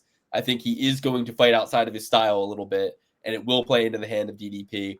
He was moving backwards for like 23 of the 25 minutes in the first fight. And if he steps in and fights DDP with ferocity and fights outside of himself a little bit, I think it plays into DDP's hand. I think we could see DDP get a knockout. Obviously, DDP, all of his fights are by finish, all of his wins pretty much, and all of Strickland's wins. I think he's got like 6 decision wins in the UFC. So it's like split decision wins. That's his win condition, is like getting that decision. But over 5 rounds with 2 motivated guys and with a younger champion who has done really, really phenomenal things in there, I got to go with DDP, but I don't feel good about it. And like I said, I won't be betting a shitload of money on DDP whatsoever at all, really. So my pick is DDP, but it's really not a high confidence pick. And I'm just more excited to watch this fight as a fan and see where these two where the chips fall. Perfect. Next up, we got Weili Zhang versus. And I want to say one more thing. Sorry, one more thing. Okay. I really do think that we see a third. If Strickland wins, you get a third fight out of these guys, and I kind of see that happening. The words coming out of my mouth are I'm picking DDP, but in my head there's a guy in the back of the bus going, "You're picking Strickland. Why are you saying this? You think Strickland's gonna win? Like, what are you doing?" Like, so I don't really know what I'm doing here, but I feel a lot stronger about other fights on the card. All right. Well, next up, I hope you feel stronger about this one. Weili Zhang versus Tatiana Suarez. I do feel stronger about this one. I went last time, so I'll go first this time. I'm picking Tatiana Suarez. She's undefeated. She hasn't fought in a year and 5 months, which is not so good. I don't like that. But Weili, she fought 9 months ago. It's still a pretty long layoff. Weili is a little bit older. She's 35. Weili, I think, has a little bit less physicality, even though she's jacked and really strong and all that. I think Tatiana brings a little bit more in terms of grappling power and grappling know-how and all that shit. So something tells me I could easily see Suarez. I really could easily see Suarez shrinking in the moment a bit and having this be kind of like a surreal moment for her, and her coming in and being like, man, like, this is crazy. Like, I'm finally here. Like, after everything that has sidelined me and my inactivity, I'm finally here. Like, after everything, the strength of schedule obviously favors Weili Zhang. But she's also lost to better opponents, right? She lost to Rose Namajunas twice. She, I think, has had some of her best moments of her career. And recently, right, she went to decision with Lemos, went to decision with Jan, submitted Carlos Barza, but who really cares? I think that the people she's beaten and the moments she's had that were super big and exciting are way behind her, like 2-3 years behind her. And recently we haven't seen like a super duper impressive, like outstanding performance out of her necessarily. I'm going to go with Tatiana Suarez. It's a Super Bowl hangover thing for me. You got one fighter with a lot more to gain and a lot more to lose. You have another fighter who's seen the mountaintop, seen it again. Zhang is in the Izzy seat. Suarez is in the Imavov seat. That's what it comes down to for me. I like that Suarez is coming out, has a lot of experience. I know she doesn't say this on Tapology, but she pretty much trains, I think, with Eric Nixick, right? Will he? Yeah, no. Will he be cornered? Extreme Couture. Yep. Yeah. So I think that she really can come in here and get the grappling exchanges to at least 3 of the 5 rounds. She can end up on top of Weili Zhang for long periods of time and get the nod in the judge's eye. Give me Tatiana Suarez. Weili's had her day. It's Suarez's moment. Don't love the records, 10-0 versus 28 fights versus 10 fights. Don't love that they're the same age, despite Suarez's lack of experience, lack of strength of schedule. But when we have seen Suarez healthy, we've seen her in there. We've seen a really good fighter. And I think she's been kind of the person that everybody's been talking about to be the champ for a very long time. So I like the odds, pick 'em odds. I got 500 on Suarez right now, to be honest with you guys. I got 500 on Suarez in a parlay with Dan Hooker over Justin Gaethje. So 500 to win 2,000. So that's a 2-leg parlay that I put some of the winnings from last week on. I wanted to keep it simple, and that's what I've done here. So go Tatiana Suarez. Don't let me down. I think Abigail is chomping at the bit. I saw some facial reactions during that breakdown. So why don't you go ahead, give my man his due here? Well, I mean, I'll give a spoiler. I do feel like Tatiana Suarez will come on top, but yeah, I just feel like I know Carlos Barza gets a bad rep, but she deserves credit for being legit. But anyway, Tatiana Suarez is like, her injury story, though, I feel like deserves a bit of context as well, because she, was both her and like Weili have been training to be martial artists since they were like 4 years old. So their stories are almost like really parallel in many ways. And, they had overcome hard times, like certainly not people who were doing martial arts because they're like rich and they're hobbyists. Like they have this weird thing inside them that was like, nah, I want to fuck people up in a cage, which is, we love that. Like we need that in there. But Tatiana Suarez had cancer. So that's insane. So she had a neck injury while she was wrestling, and she just like pretended that it didn't exist basically until she like got her accolades and stuff. You need to like look her up too, because she's like, if you haven't, I'm saying like the tapes, like you should see the tapes of her as a kid. I'm saying if you haven't, this is scary shit. You're like, the fuck, man. But anyway, on her way to being an Olympic wrestler, like, really was going to take that path. They find out she has cancer. That's insane. And she somehow manages to like be like, nah, I'm just going to like come back and do martial arts, injures her neck again and says, fuck it. And like, she bites the bullet like in a fight while she has like bad neck stuff and like still does it. So I'm really excited because I feel like there's nothing that can stop her, because then her knee basically tore off her leg and she has gone on to win twice since then. So the year off that she's taken has been more so due to like scheduling complications. He's like, and nothing really that's like on her end personally. Like every, I guess, like thing that would make you apprehensive as someone who's like betting or just, in general curious, like all these injuries, she's already proven that she's like coming back from them. Like 2 crazy wins over Andrade and Grasso, like after the blowout knee. So I'm just excited as fuck. But, you know, and Weili's at the top level too. And the fact that Weili has never been submitted makes me really nervous because obviously Tatiana Suarez wants that. And I just think this is the real, not the real, okay, let's not go that far, but this is a main event in itself. And it has like, I think it has the most athletic potential, this fight specifically. It's going to like, really think it has the potential to like blow our minds because it's like these ladies are crazy in the sense that like they believe this is their destiny genuinely in their heart and soul, and they really have the shit to back it up with. So I'm just fucking jacked about this one. It's gonna get me. I'm gonna cry probably. Yo, that got me so fucking hype. I'm on board now. Luke didn't sway me at all, but Abigail, you totally swayed me. I'm going with Tatiana Suarez. Fucking bet the house on it. Let's go. Put the mortgage down. Not financial advice. Not financial Suarez advice. all the way. That was hype. I love that. Not financial advice. I am literally not going to add anything to that. All the information that you need was right there. Suarez, let's go. Alex, what you got? You're going to be on the island here? Bust down, Tatiana. Let's quadruple P certify Tatiana Suarez. You took all the words out of my mouth. She already had the toughest fight of her life, battling thyroid cancer. She was an outstanding wrestler as a child and did amazing on The Ultimate Fighter. And, you know, besides the sideline injuries, every single time we've seen her in the cage, she has looked magnificent and has been a dark horse of the women's MMA for the last 10 years, as far as I'm concerned. I've been saying that she's going to be a champion for a very long time, a little longer than I expected it would have taken her. And, you know, she must have been licking her chops when she saw Alexa Grasso got a belt, and she's just like, man, this sucks. Like, I'm injured as hell. But she's going to come back with a vengeance. Shout out to Die Hard. Tatiana Suarez gets it done. Love Tatiana Suarez. All right. Next, we got Talston Teixeira versus Justin Tafa. The Tafa brothers always doing some sneaky deaky stuff. I wouldn't be surprised if Junior Tafa is the one who ends up fighting on this night. This is not the same Tafa who got submitted by Walker, Johnny Walker's brother. This is older Tafa, Justin Tafa, 31 years old. He's going to have a 7-inch height disadvantage. He's going to have a 9-inch reach disadvantage. To me, he's also going to be 6 years older. He's going to be heavier despite being smaller.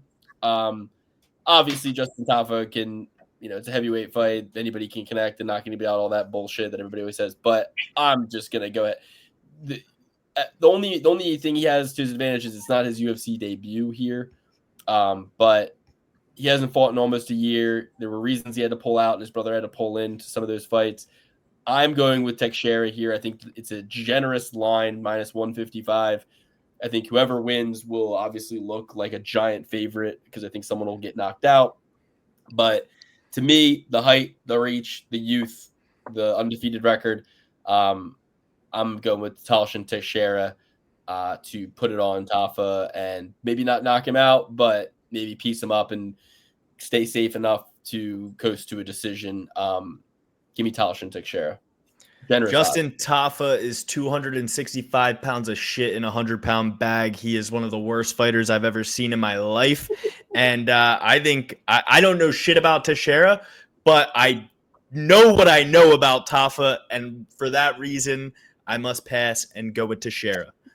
The parent trap ends now. We're going with Teixeira. It doesn't matter which brother shows up, which brother swaps in and out. Doesn't matter. We're going with Teixeira. The big man's getting the knockout, and that's another lock of the night. A parlay pillar, if you will. That's some vocab for you, Abigail. Parlay pillar. Lock it in.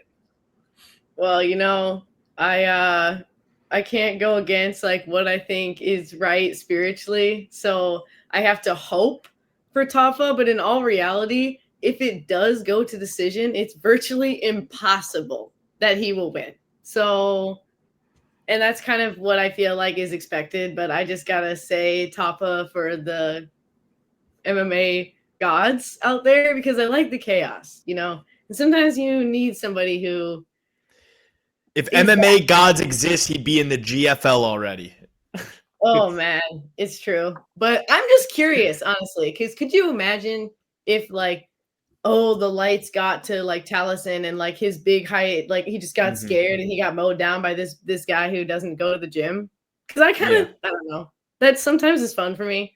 So I kind of hope that happens. Not for you guys, but yes, absolutely. For the universe. Hey, it's completely fine to disagree. We do it every week on this. Yeah, no, I'll have plenty of personal disagreements too, but in this case, I feel like it really is not even against my best judgment. This is why I can't be in control of the money. So you do disagree that Tafa is 265 pounds of shit in a 100-pound bag? Okay, that is really harsh. I am a little more loving than that, so I do disagree. However, I don't disagree that it is risky business betting in this man, and that like I said, it is virtually impossible he will win if it goes to decision, and that is kind of a diss, if you ask me. That's as mean as I'll get. If you told me that Taliesin Shashera was going to go in there and shoot a takedown, I would think he should be minus 1,000. I think anybody who just can shoot a takedown on either of the Tafa brothers can win they can win the fight any night. Like, they don't even try to defend them. They don't even try to get up. It's crazy. So does he do takedowns, Taliesin Teixeira? I don't even know that answer. I think all of his wins are one inverted arm triangle win. I saw that. So I mean, all right. I like to hear that. Yeah, that'll be a weird fight. That's like a circus fight, honestly. That's some weird shit. Oh yeah. You know, like he had a modified rules kickboxing fight against Johnny Pereira, it says here. So like he's clearly, all of his wins are Alex Pierre's little brother. Besides that one inverted triangle armbar, all of his wins are by knockout. So but he's Brazilian. I mean, he's last name Teixeira. I don't know if he's related to Glover. I doubt it, but don't think so. It's a pretty common last name. It's a different spelling, I think, too. No, it's his son. No, it's not. All right. I think his son. Alex, what do you think? No, I'm kidding. Did we all pick? Dan, did you pick? Yeah. Okay, so next we got Jimmy the Brute Crute versus Adolfo Trattor Bellato. Adolfo Bellato did get knocked out by Vitor Petrino, but since then went on that LFA run, won in the Contender Series, his way back into the UFC, and knocked out Ihor Pateria in a fight that he was losing in that first round. He was getting his ass whooped. You could have easily stopped it in favor of Pereira in that fight. Meanwhile, Jimmy Crute has not fought in a year and 6 months. He was on a losing streak that began with the infamous Anthony Smith leg injury, lost by knockout to Jamal Hill in devastating fashion, then loses. Speaking of losses with Anthony Smith, I mean, he just ghosted Michael Bisping. What a dick. Yeah. That's a little spill sesh. Sorry. Well, that's for a different show. We're notoriously, we had a little bit of a beef with Anthony Smith. He commented on our video and he was like kind of mad about us being harsh on him once. But then we kind of had a frenemy style friendship with him for a little while. And then he treated us like Mike Bisping. Yeah, right. And then he kind of goes to this. But the thing is, now seeing the world kind of collapse on Anthony Smith, and now like the whole community is constantly clowning him and disliking him. It's kind of like it's the same as the Ian Gary beef. We had another beef with Ian Gary where his wife got involved and was yelling at us and stuff, and it was crazy. But you were involved. You somehow got into the Ian. Oh my gosh, you guys are. No, this is way before. that. Way before. Yeah. Way before. So that makes it worse. You guys are you're trauma veteran. Well, we lightly bantered with him, and then we wanted him to fight Brian Battle, and he said Brian Battle's shit. I'm not fighting Brian Battle. I'm too busy buying Range Rover wheels for my stroller or something like that. And Luke was like, he was saying that he's not going to fight Brian Battle because he was waiting on the birth of his son. And we were like, you should fight Brian Battle. Like, don't you're not fighting. You're not active. Like, you need to fight Brian Battle. Then his wife starts commenting. This is way before everybody hated Layla. Like, way before. Oh my god. She starts commenting. She starts DMing me. She starts commenting on my Instagram pictures, saying mean things. And ultimately, this end. Yeah, it was unhinged to say the least. She commented on a picture of Luke with our mother and said, "I hope you like the son you raised." It was bad, unhinged. And then, but then the whole world collapsed on them and started hating them. And I'm like, oh, thank gosh! Like, you know what I mean? Like, I don't have to feel bad about like getting into it. They're like everybody hates them now, so it kind of like made me feel a little bit like safer, in my safer. But anyway, I'm going with Bellato in this fight. You know, you can't take this is an active man's game. You can't take a year and 6 months off. I'm not impressed with him losing twice in a row, essentially to Menafield. Not impressed with him losing to Anthony Smith. Not impressed with his win over Bukowski. This man hasn't had a win in the UFC in a very long time. Granted, yeah, he's still young, but his opponent's young. His opponent's bigger, stronger. I think that Bellato beats Jimmy Crute pretty much everywhere in this fight. I don't know why. I don't know what we're doing here, but, you know, I'm going with Bellato here. Not me. I'm going to go with Jimmy the Brute Crute. I think he's going to get it done by submission. This guy Bellato, he's like, you know, C-tier version of Vitor Petrino. They fight like the exact same. They look the exact same, kind of. And I don't think Vitor Petrino is even that good. I know he went on that 5-fight run where he was just beating everybody who's been cut from the UFC since then. You know, whether it's Anton Turkajau and all these other fellas. But, you know, we're not talking about Vitor Petrino. We're talking about Bellato. Bellato, haven't been impressed. Like Luke said, he almost got knocked out by Ihor Peteria. And I think that Jimmy the Brute Crute has faced a way higher level of competition. And, you know, whether he was retiring or not, I think that was just kind of rash in the moment. Maybe he's only 29 years old and he lost to some real studs in there apart from Anthony Smith. So I really think that this will be a get right fight for Jimmy the Brute Crute, and he's going to be right back on his way to getting submitted by Alonzo Menafield again. The Brute is he's great in two ways for me. Number one, he beat the greatest fighter of all time, Michael Olajaychuk. So point number one. Point number two, Amazing. he sank a huge Luke parlay. So he's really one of my favorite fighters, I guess, when you really break it down. Yeah, I'm going to go with Jimmy the Brute Crute. Bellato is, I think, you know, I'm not buying this comeback from him. Like Luke was saying about Ihor Peteria, that fight didn't really show out too well. You know, it was kind of getting beat in the first round. I'm not high on that guy. And also the two losses to Vitor Petrino. I'm kind of calling bullshit on Vitor Petrino and his career. I don't know. I think I'm smelling a little fraudulency. So, yeah, did he get guillotined by Anthony Smith? Of course, it always comes back. It always comes back to Anthony Smith. Oh my god, that's just kind of the theme of the show. But Jimmy the Brute, I'm gonna buy the comeback on him. You know, a couple losses low in a row, some tough injuries, but I'm gonna buy the comeback. Let's go with Jimmy the Brute Crute. Big time. Based on what are you guys buying the comeback? Like, Alex, you're saying you guys should submit this guy whose name is Tractor and is a Brazilian, and this guy from Australia who got submitted by who did he get submitted by? I mean, he got submitted by fucking Menafield, but he was rocked. Tractor. He got submitted by Misha Serkinov too with a Peruvian necktie. Misha Serkinov. Yes, back in 2019. That guy made a living off of doing stuff like that. He was great at it. So what? You know what's funny is that Jimmy the Brute Crute did submit Paul Craig. See, exactly. And it's time for a win on that 3-fight losing streak. Let's turn it the fuck around. We talk about having some shit to lose. Let's go, Jimmy. Listen, yeah. But Luke, I did have the same note about Bellato coming back from the dead. Like, that is significant. Like being able to survive getting your shit fucked. Yeah. And also, yeah, you know, being a replacement fighter though is sketch because, you know, Jimmy's supposed to be fighting someone else. So thank you. I don't know, but I feel like Bellato, he's got some good stats on him. If you look at it, like I'm saying, like to set him up against Jimmy, like he has great takedown defense, if not perfect, and he's landing more strikes than he absorbs. Whereas Jimmy is kind of like even. But I just love Jimmy, so don't trust me. But do trust me. But in this one, we got some bias going on. But Jimmy is a BJJ black belt, so I mean, here's what I'll say. I think this could be worse for Jimmy that Bellato is coming in on short notice, and here's why. His original opponent was Marcin Prachniow.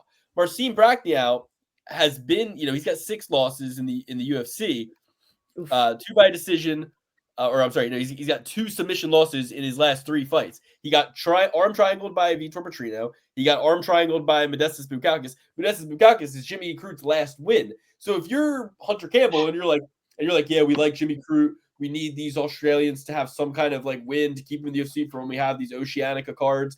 We can, we want him to be in the UFC, so we don't want him to lose again. Let's give him a fight he can win. We'll give him Marcin Prachnio. Then Prachnio pulls out because he sees which way the wind's blowing. He's like, I'm Polish. Why the fuck am I going to fucking Australia? No.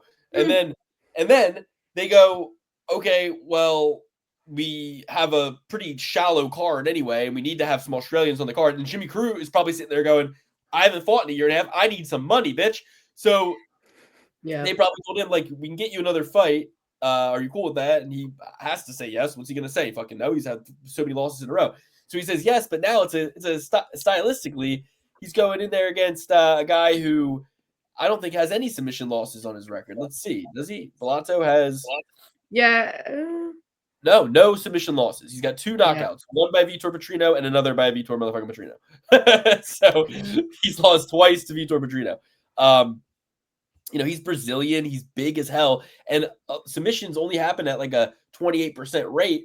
And a lot of those 28% of submissions, they come from a guy getting hit like Jimmy Crute did and getting submitted. So it's not like we're in the day and age where big guys in the light heavyweight? Yeah, light heavyweight. Yeah. Light heavyweight division aren't going out there and like cinching up fucking brilliant. You got to think about this. And by the way, I'm not trying to sway you guys. I'm just saying, like, this is where I'm coming from.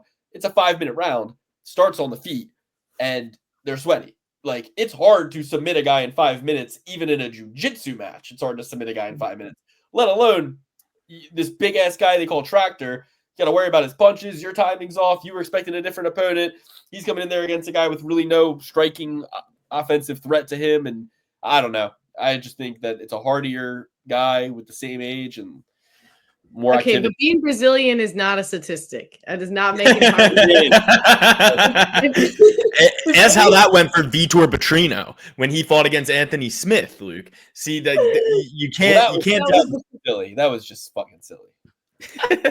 You know what? If that's a statistic, then being Australian is too. I swear. Yes, because that not Tafa, what's that guy's name? Tai Tuivasa, when he got the brakes beat off of him by Jairzinho Rosenstruck, one judge gave that to Tafa in Australia. So not Tafa, Tai Tuivasa. So yeah, maybe we got something here. I think we do. And next up, we got another Aussie. We got Jake Matthews versus Francisco Prado. For this one, I'll take us away. I am going with Jake Matthews. He's far more well-rounded. He's going to be able to take this to the ground. Jake Matthews is great everywhere, and he's kind of hitting like a second win in his career, where before, he was kind of falling off there for a bit, losing to Anthony Rocco Martin, Sean Brady, but these all have like 3 win streaks in between. Shit like that. I think Jake Matthews comes alive in this one. He's coming off of that Phil Rowe win. We think pretty highly of Philly fresh Phil Rowe over here. So I'm going with Jake Matthews and his band. Yeah, I'm not. I think this will be one of the picks that blows everybody's parlay. I think Prado is going to chin Jake Matthews and knock him out. I'm also very prepared to be wrong here, but I just got a weird feeling about this one. I just have this feeling that Jake Matthews is going to let everybody down. I don't know why, but that's just my feeling. So I'm going with Francisco Prado. It's not lost on me that we have never had an Argentinian champion. It's not lost on me that the Argentine fighters do seem to have like a little bit less protein in their meat over there. Like if you just look at the Tapology pictures, you got this fair-skinned, soft, smooth-skinned boy. And then you got Jake Matthews, and he just has a rind on him, right? Like Matthews has a bit of a rind on him. Prado has a bit of and he's only 22. That's half the reason, right? He's only 22. He's just not developed like a man, whereas Matthews has like the man muscles. Like Matthews has already like changed religions. You know what I mean? Like that's how like seasoned he is in life. He's already like deeply thought about like his own, like he's a Celtic kid. I'm assuming he was like Irish Catholic, and then all of a sudden he's like, nah, I'm Muslim now. Like that's how much of life this guy has gone through. He's changed his whole world view and his whole philosophical dogma. Like, that's crazy to me. So not that being Muslim's crazy. It's crazy to me that like anybody, the only religion I think you should switch to in life is atheist. You know what I mean? Like, I think you should just be the religion you were born into, or then decide I don't believe any of this shit. Or like to be like, I don't believe this brand, but I like this brand now. That's like being like, I quit fast food. I'm not eating McDonald's anymore. Only Burger King. Like, it's like, what? Okay, it's kind of crazy to me. But either way, all that aside, I hope I didn't offend anybody. I'm going with Francisco Prado. Very prepared to be wrong. Not putting it in every parlay. By no means a parlay pillar. Just a wild hair up my ass pick. Abigail, I'll let you follow that one up. Yeah, I'm going Jake Matthews because, Francisco Prado, he doesn't. Well, okay, so he's looking for the knockout, obviously. Do agree on that because as a black belt in Taekwondo, he doesn't do takedowns. That's not his vibe. It's only his 4th UFC appearance, however, and I feel like Jake Matthews at the young age of 30, he actually is a UFC veteran at this point of like over 10 years. And like we were saying, he's got that he's got a rind. But not only that, I feel like in terms of his durability, so like Michael Morales, that's somebody who I'm really watching right now, and that's Jake Matthews' last loss. I think that's his last loss, and he took him to decision. And Michael Morales is on like a TKO tear, like he is fucking people up, ruining their brains, and so that is pretty significant to me in terms of Jake Matthews' stock and how he's going to perform. Is like if he can survive that and not get his shit rocked, I feel like ultimately his experience and maybe his technical ability will decision win him against Prado. But that's kind of my take, is like I know Jake too, so that's, again, we're on vibes. So I'm like, oh, Jake Matthews. Okay, I don't know him personally, but I'm like, oh yeah. Whereas like I don't know this Francisco Prado guy. I had to like go do a little, scoopity scoop on him. So going on the experience and on the durability and the recent durability against Michael Morales, who's on like a total tear. If you're gonna lose to anybody, he's doing good. So yeah. Absolutely. Oh yeah. Couldn't agree more. All very fair. Yeah. I'm going to go with Jake Matthews as well. I'm going to put Luke on the island here. I think that Prado might be the one getting his shit rocked. I've been liking Jake Matthews for a long time now. 30 years old and 10 years in the UFC. That's insane. So many fights. Still in his prime, if you ask me, at the 3-0. I think we got a guy who is much more well-rounded. I think Prado is a little bit wild and a little bit green in the UFC. I think Jake Matthews is just the guy to take advantage of that, find the openings, and fucking snipe this dude. So let's go with the hometown kid, Jake Matthews. All right. So, okay, perfect. Yeah, I am almost like going to switch my pick. But I just have this weird feeling that like this will be the one fight in the night that everyone's like, how the fuck did Jake Matthews lose? Like, there's always one, right? All right. I'm going with all right. So next we got Jack Jenkins versus Gabriel Santos. This one stands out to me, guys. Plus 190 underdog for Jack Jenkins stands out to me. It's glaring, it's shining. It's one of those ones that's like, ooh, this is wrong. This should be reversed. This should be reversed. I like that. I like that Santos went to split decision against Lerone Murphy a year and 10 months ago, but Lerone Murphy is one of those guys who kind of fights to the level of his competition, keeps things a little closer than they should be at times. I don't care at all that like Jack Jenkins lost to Chepe Mariscal. That was a weird kind of situation. I throw that one out. It was like a weird arm injury thing.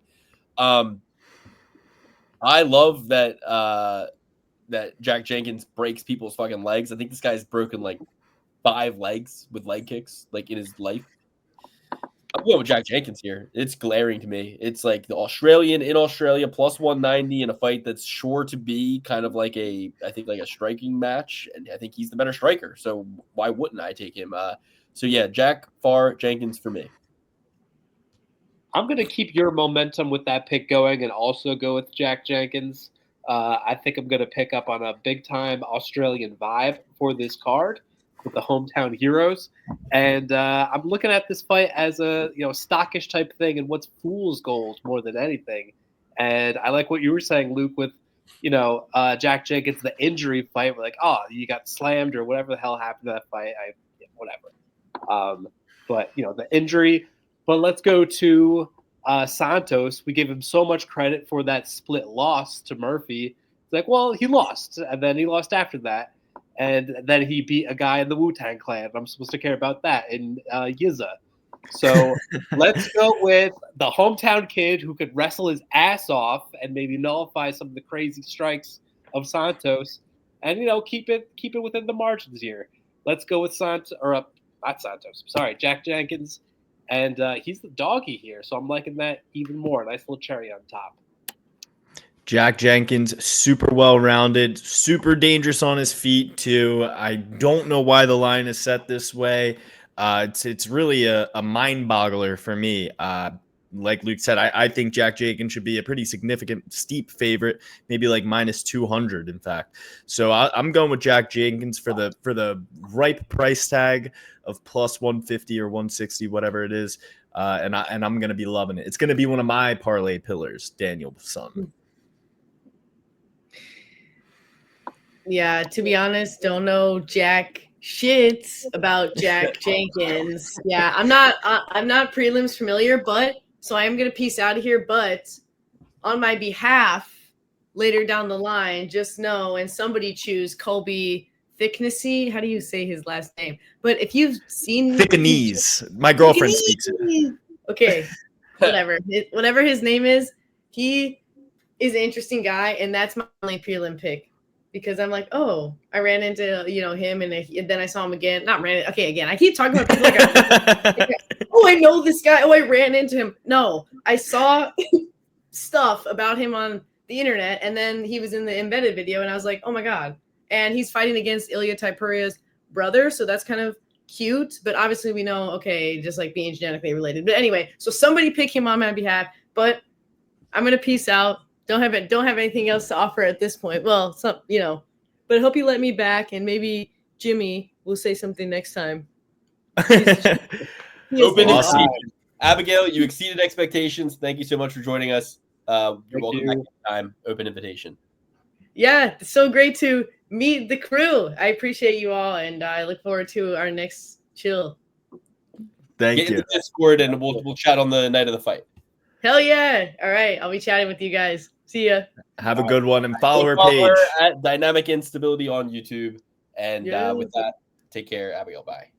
Bye. Do I deliver or what? Who's better than you? Who's better than me? All right. Guys, comment below what you thought. We have, new friend of the show. So, fantastic. Well, exceeded expectations. Okay. So we all picked Jack Jenkins? Yeah. Yes. Trophy certified Jack Jenkins. Next, Tom Nolan versus Vladislav Borshev. What do you guys think about this one? Now, Tom Nolan is a long guy. He's a long lad. He's 6'3", 73-inch reach. Vladislav Vladislav, he might be coming in with some body shots, which might be concerning because these taller guys, these skinny guys, they're susceptible to some body shots, and they hurt a lot more than when you're in a Tafa belly. Let's just say that. And Vladislav had that against Dakota Bush, Jan 15th, 2022. He had that amazing liver shot KO that was his debut in the UFC that put everybody onto him. Then he went to lose twice in a row, and everybody was like, "What the fuck, dude?" And that's why we started calling him Vladislav Vora fraud. Like we're like, fraud. I can't believe he's already had 7 fights in the UFC. That's actually a lot more than I thought. He's very active, very good at striking. You usually see the red, white, and blue sideways, and you think this guy is gonna wrestle, not this Vladislav. Blah blah blah. He's not gonna do it. He's not gonna do it. Consistent. I mean, win, loss, win, draw, loss, win. Like it's just a Yahtzee jar with this guy's outcomes. He fights an alpha male, so you would double think he's wrestling out there. Absolutely. I'm going to go with Tom Nolan.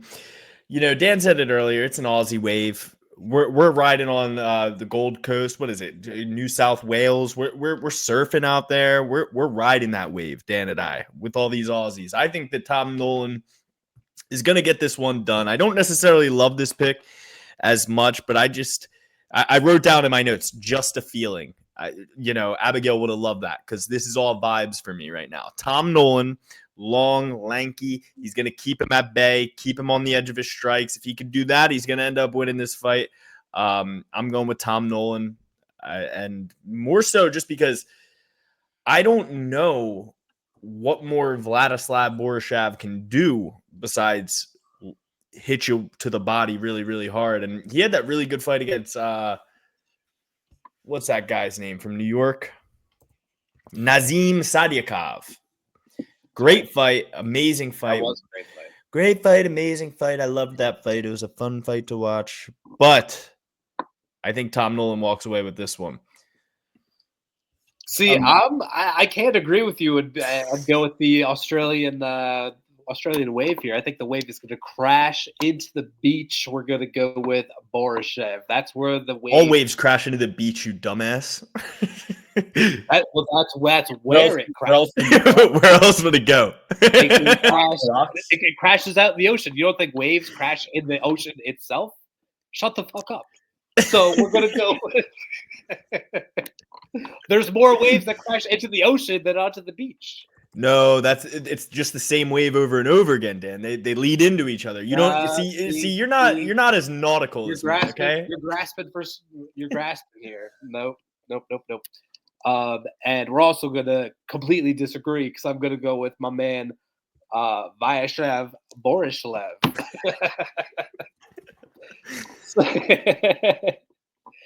Tom Nolan is chicken neck. He is the longer dude, but I think he's gonna be slower out there. And I thought you were leading into the Borislev fight or prediction here as far as your body talk, ripping him to the body. That's what I see. I see him doing it,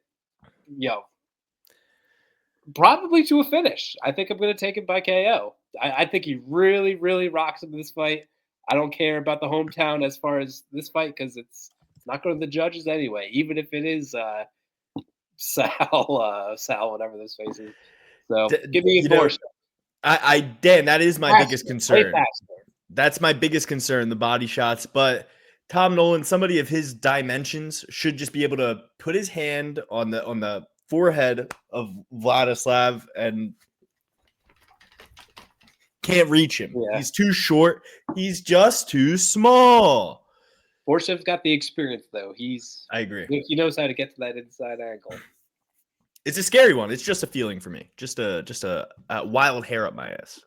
Dude, Alex, I'm with you, though, 100%. I think Vladislav Boryshav is a striker, and in this fight, I think he's going to have some measurable problems. I wasn't overly impressed with Nolan's performance against Alex Reyes, and obviously wasn't impressed with him getting knocked out by Nicholas Mota a year ago, but he's 7 years younger.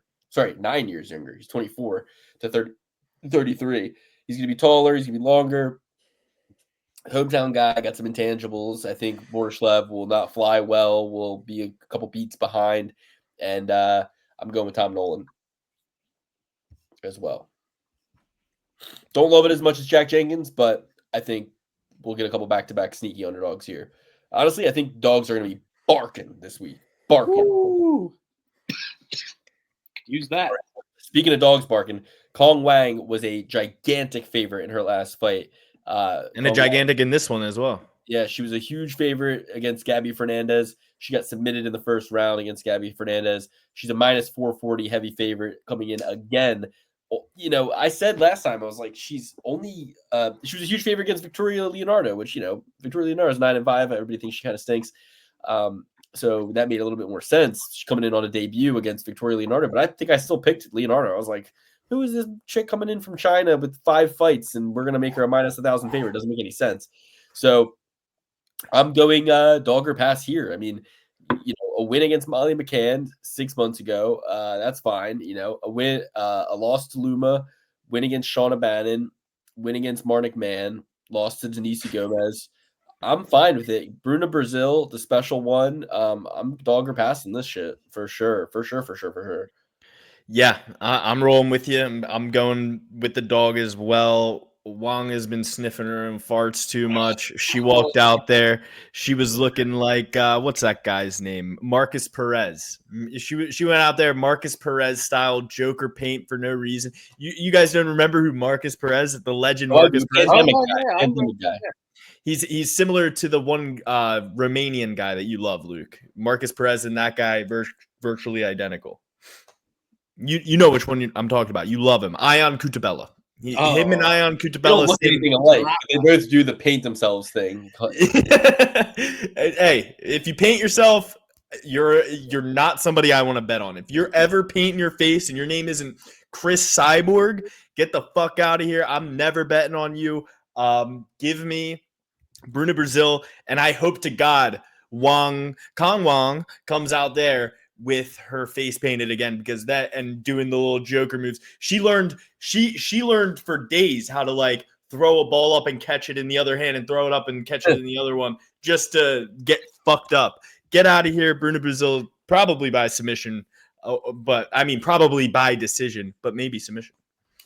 Everybody Kong Wang tonight. There's no way that this minus 500 plus favorite is going to lose twice in a row. There's no way. These things don't happen. This woman is super skilled. When does that happen, Luke? When? She's. I can think of probably. Dude, there's probably tons of times where somebody's been a huge favorite. They've lost.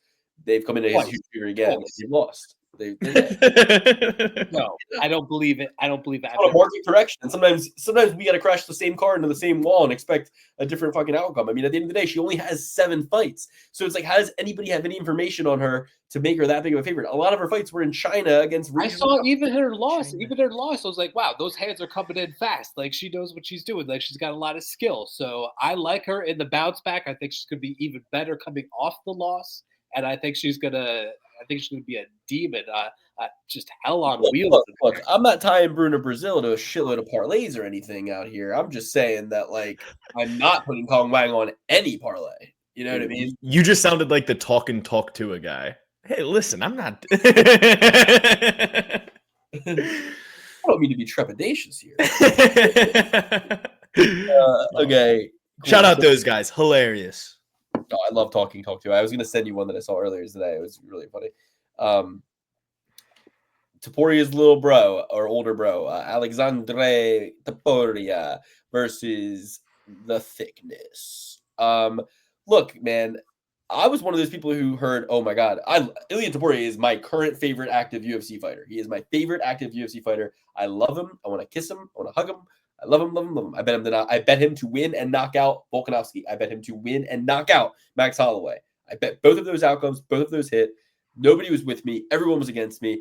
It was he's the villain. He's the rigid fucking villain. He comes in and knocks out 2 fan favorites where everyone's like, protect Max Holloway at all costs. And guess what? I like Max Holloway too. I love Max Holloway. Everybody knows I love Maxie. But at the end of the day, it doesn't matter because I knew Taporia was gonna crack that coconut. Max Holloway's been hit in the head more times than anybody in UFC history. And I knew that coconut was bound to crack and Taporia was going to be the man to do it. He cracked the coconut. I won shitloads of money. And the only thing I'll say here is I was super excited that his brother was coming in. I was like, this is amazing. His brother's coming in. We got another guy who's going to be a beast. But I don't know if I want to pick him here. In fact, I think I'm going dog or pass on Colby Thickenisi because at the end of the day, yeah, I'm just not seeing it. I'm not seeing it. Well, he is definitely using that $2 million facility inside of his brother's place, getting into some hyperbaric chambers, whatever it is. But look at this. I thought this was interesting. And ESPN, if you have anything to say about this and maybe any copyright infringement for their gym logo, Esto no es Disneyland. And it's Mickey Mouse getting joked out. That's their gym logo. This ain't Disneyland. That is their gym logo. I love that. That's sick as hell. Yeah, it's cool, but definitely trademark. Disney will literally go after like anybody for you. Yeah. They are not like you could be the smallest business in the world and they're like, nope, I don't care. Absolutely. Like Luke said, it's hard to really bet this one. My official pick is Alexandre Tuporia, but I'm not necessarily gonna. It'll be on my perfect parlay, and that's about the extent of it. I'm not gonna have him on too much, and I might even get down with the thickness on a few parlays myself as well, just to mix things up a little bit, just to hedge my bets, cover my bases. But I do like the thickenese. I don't know how to pronounce this name. I told her it was thickenese. I hope she goes on her next show and says that. That'd be hilarious.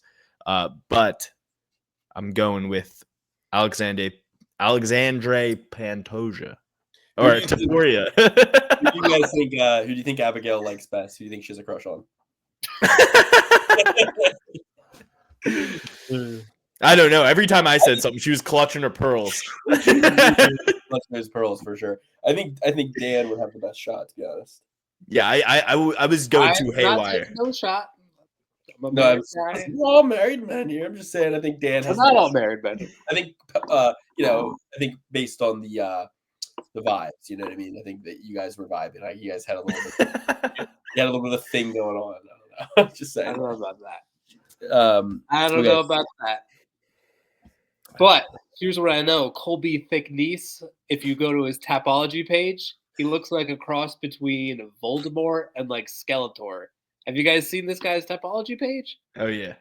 And he's got a belt that says Hex on it. It says Hex. He's a Voldemortian. He's a Slytherin Harry Potter character or something. I'm gonna go with him.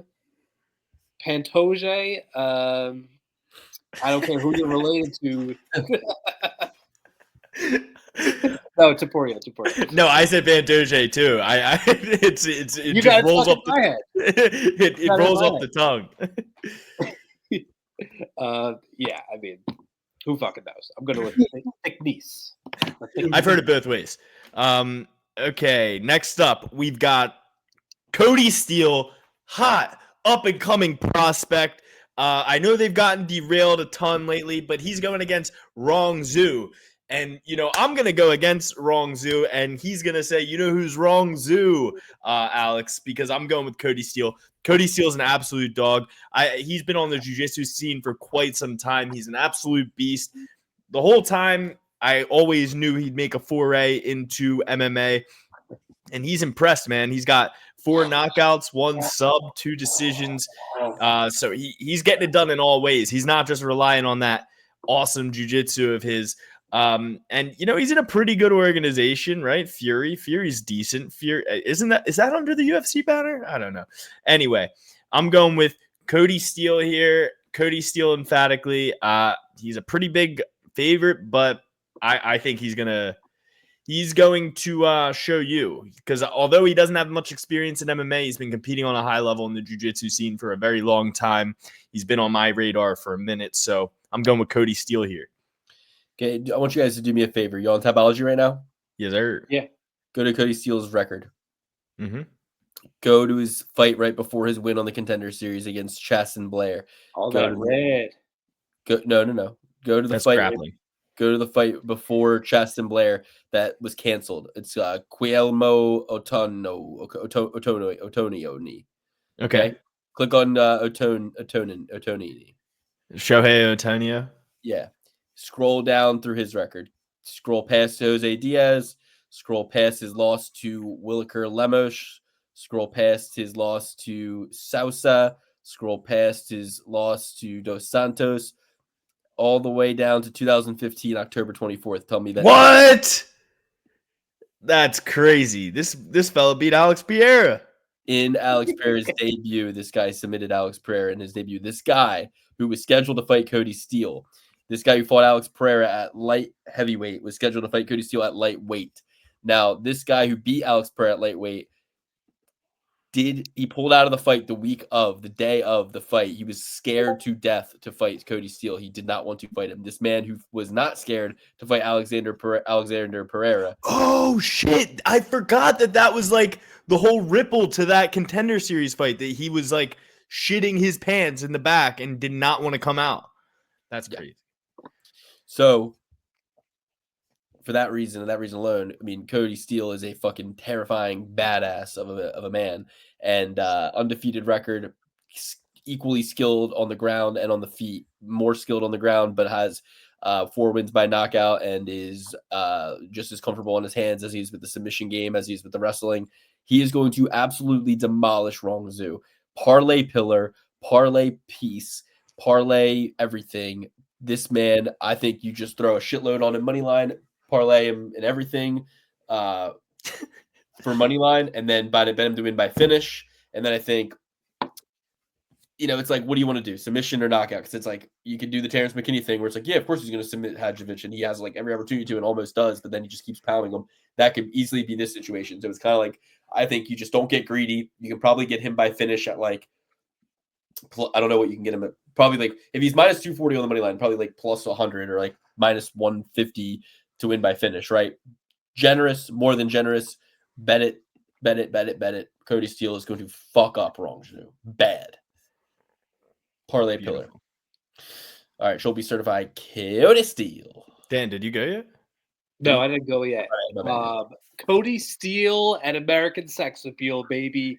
That's what we're going with. We are gonna triple P certify it. In fact, the 29-year-old finally getting his shot. You know what?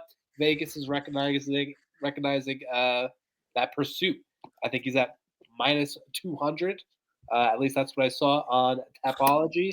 And I think that coming out of Washington, this is the guy out of the Pacific Northwest that we wanted. Not Michael Chiesa, not Terrence McKinney. This is the guy that we deserve, okay? So he's going to, hoist that American flag and plant it in alliance with the Australians and not let the Chinese take over. He's going to get it done. Cody Steele. Okay. What's wrong with that? What's wrong? No, Luke's making faces over here. Because it had a hole in my lip and it made me look like. It looked like I got you. Don't say it. We'll lose all of our monetization. Yeah. Okay. Next we Kevin got Jussier versus Jonathan Mikalev. I'm going with Kevin Jussier. You guys know I'm huge on Kevin Jussier. This is a get-right fight for him. He went in there against an absolute buzzsaw and Brian Battle in his last bout. I think Kevin Jussier is a guy, and Brian Battle, I think these are going to be guys who are in the top 10, maybe even crack into the top 5, fight for a title or two. I'm going to go with Kevin Jussier. I've only seen good things from him. He's fought some high-level competition, and he got slept in that Brian Battle fight, but he was doing pretty well in that first round. And I was I bet on Brian Battle that fight. I thought Brian Battle lost the first round, and I'm a huge Brian Battle guy as well. So I'm going with Kevin Jussier, get right fight, puts Jonathan Mikalev away. What do you think, Dan? I am going to sell on Giuseppe. I'm going to go with the new guy here, Jonathan Mikalev. I think that Giuseppe is kind of slow from, even in his wins. Like there's nothing that really pops off the page here to me. Whereas I think Mikalev he seems like a grappler. So I think he's going to be just full of piss and vinegar in front of the home crowd, just shooting. I don't think Giuseppe is much of a wrestler. Doesn't get, that kind of experience out in France. And I think the captain, Jonathan Mikalev, gets it done. What are the odds on this? Excuse me. You're going to get a plus 200 odds on your Mikalev boy. Cherry on top. Get some good value. Awesome. Minus 240 for Jussier. According to Tapology, odds are subject to change. Too much. Even if you're picking Giuseppe, I think he's got more to prove than to be a minus 240 against a fucking hot up-and-comer. I agree. I mean, this is kind of a no-bet situation for me. I'm going to inevitably end up siding with Alex here and think this is a get-right fight for him. He's a little bit taller. I think he's got that city kickboxing pedigree. It is a get-right fight for him. I think Battle kind of just caught him, overwhelmed him, swarmed him. And, Battle obviously is really, really good. So I'm going to go with Kevin Jussier, but really want nothing to do with this fight from a betting perspective. Haven't seen enough out of Jonathan making his UFC debut. Don't really know anything about the guy he fought to get here in the Contender Series, Muhammad Ado. So really, it's like I need to see who these guys are, and this fight will tell us a little bit more about who these guys are. So not really wanting anything to do with the betting perspective of this fight, but I will end up siding with Kevin Juicy. I think it's a get right fight for him. He's got more UFC experience, better competition, and can process and probably get the win here. Well, if you don't like the odds on this one, you're going to have a hard time betting on this next one. We got UFC debutant Quillian Scalliad. Wow, I'm picking to say all the hardest names here. And Shul Jubilee is his opponent coming out of India. I think the only fighter out of India in the UFC roster. Nah, don't put that arm up like that, dude. Hell Pakistan. Yeah. Big up Pakistan over here. Big dog. Yeah, I don't want to touch this fight with a 10-foot pole. I'm going to go with Sakhalid or Sakiliad or whatever the hell this guy's name is. But, you know, the only value there is to bet on the King of Lions. So I'm not, like I said, not betting this besides my perfect parlay. You're saying that Jubilee is the favorite? No, Jubilee is a plus 320 and Sakhalid is a minus 410. So my official pick is Sakhalid, but I'm not going to bet on it more than my perfect parlay. Yeah, I'm also going to go with Sakhalid. Jubilee has one win against Jekasaragi. Jekasaragi lost to Weston Wilson. This guy's one UFC win is against the guy who lost to Weston Wilson. He got knocked out by Mike Breeden. You'll remember that fight because Mike Breeden was barking at him, if you remember that.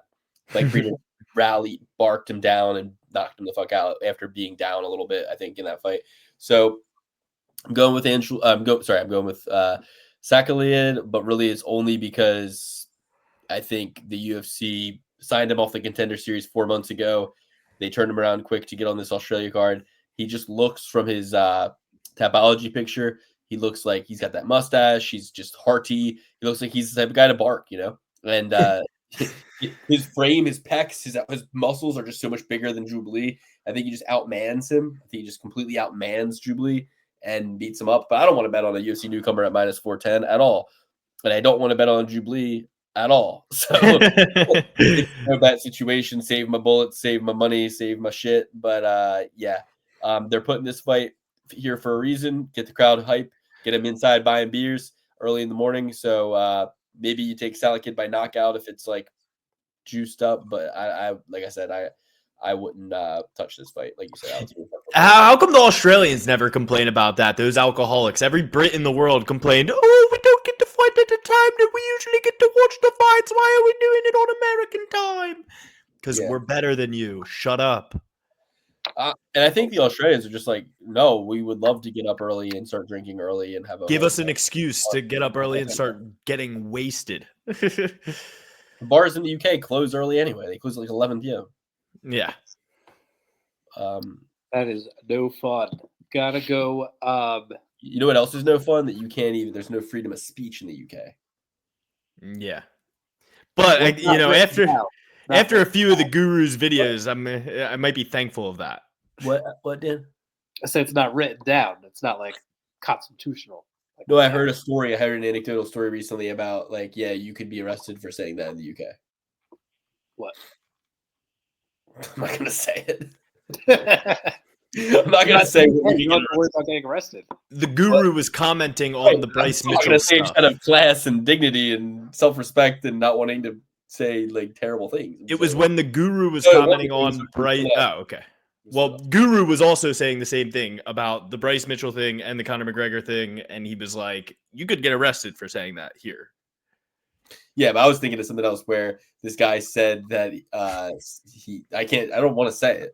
Say it. It's nothing. It's not even as bad as you guys think. But I just I'll tell you after the show. But anyway, let's just move on. First fight of the night. We did it, boys. We broke this whole card down. Feels like it's been a lot. I haven't been breathing out of my mouth the whole time. I'm a mouth breather today because I have a fucking nose all stuffed up and shit.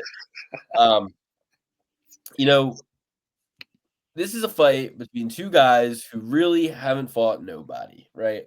You got the road to UFC guy in 2 Men in a Barrel versus Hung Sung Park, who's, I believe, also a road to UFC guy, and his win in the UFC is against another guy who ain't fought nobody, and Shannon Ross, right? So I like the way Hung Sung Park looks. He looks like the bad guys in Rush Hour, like right? Like he looks like that like tough like gangster motherfucker with his eyes. Like he's like locked in, like he's got that look of like, like intimidation. I feel like he reminds There's me something of about him. the triads, you know what I mean? He reminds me of like a gangster. But just based on the topology picture. But his boy Nurmangjarl 2 Men in a Barrel over here, he's Mongolian, and he also has a bit of a tough Southern California, LA, East Side LA gangster look about him too. It Looks like Max Holloway brother. Looks like Max Holloway. Looks like Anthony Fluffy Hernandez mixed up with a little bit of exactly. So I think that the values on the underdog here. You got an undefeated guy who hasn't been tested. Matter of time. Just like Muin Gafurov beating up on our boy Hinya Nakamura. Is this the time of the matter where the matter will be of time? I think it could be. I really do. Carlos Hernandez is nobody's fool. This guy fought him 2 months ago to a split decision. I kind of like, hey, let me throw $50 on 2 Men in a Barrel first fight of the night, win back 112.50, and that's 112.50 more to play with. If I lose 50, no worries. I'm kind of coasting through the next 2 until I get to Cody Steele, win it all back there. Literally overdraft my bank account, bet $2,000 on Cody Steele, win $1,000. All good. Then, throw a little action on Thick and Knees. If I lose there, no worries. Throw a little action on Bruno Brazil. Lose there, no worries. I'm up. And then I go Tom Nolan, Jack Jenkins. I'm back way up. And then throw that all on Tatiana Suarez. So that's like kind of my pathway here. That's how I'm playing this game of poker. So I'm going to go 2 Men in a Barrel. I think it's a sneaky little play here. So I also went off looks on this pick. The look that I prefer here is Hyung Sung Park. This is a guy who looks like, he's really dedicating himself to his craft. He's very disciplined. He's putting all the work in. And, from what I have seen in his performances, whether successful or not, he showed himself to be a UFC fighter. Let me just say that. His opponent, man, Two Men Demberall. His picture doesn't look as enticing to me. Anytime the tattoos get up here to your throat area, it's a disciplinary issue for me. Let's just say that. All right. I'm gonna go with Park. Obviously not the biggest lean, but Vegas likes him. Look at that. That's just a man that won't quit. He fucking trained on the barrel. He's ready to rock. Go. Do you have his opponent? No, but do you see what I mean, though? No, very similar. I see it. If you watch Squid Game, you would focus in the eyes. That's what it's like. If you watch Squid Game, he looks like the evil guy in that. I don't watch Squid Game, but Squid Game's a great show. Watch it. I love it. I avoid popular stuff like that. I think it's a brainwashing psyop. So that's what I think. Oh, I've seen Saul. I've seen fucking The Purge. Like, I get it. Squid Game is basically Saul meets The Purge. Yeah, we get it. You're a sadist. Enjoy yourself. You want to play a game, Alex? I guess when you put it like that, it is kind of similar to Saul and The Purge. when you put it, it's like a mixture of those two things. Saul's like 13-year-old girl with her cell phone. Like, this is the best. Squid Game. It's like a 13-year-old girl with her cell phone is like, what if there was a game, but you die if you lose, and if you win, you get $1 million. It's like the only good thing a teenage girl can think about in terms of a reward is like, well, you'll win $1 million, and the only bad thing they can think about is like you'll die. You know what I mean? It's like just two extremes of like junk food proportion. You know what I mean? It's not like a complex like, oh well, this guy if he wins he gets back this. If he loses, he loses this. It's not like no, Luke. They do a like, vote after also, every game. They do a vote after every game, and the majority of the people vote on whether they keep playing the game or continue to play the games, and the majority decides for the whole group. interesting. Yeah, it's an interesting show. Dilemma, a bit of a prisoner's dilemma, if you will. Yes, much so. So if you don't play the game, then you all get to go home and you don't risk dying. Yeah, and you split the prize money that you Wow, got. real prisoner's dilemma.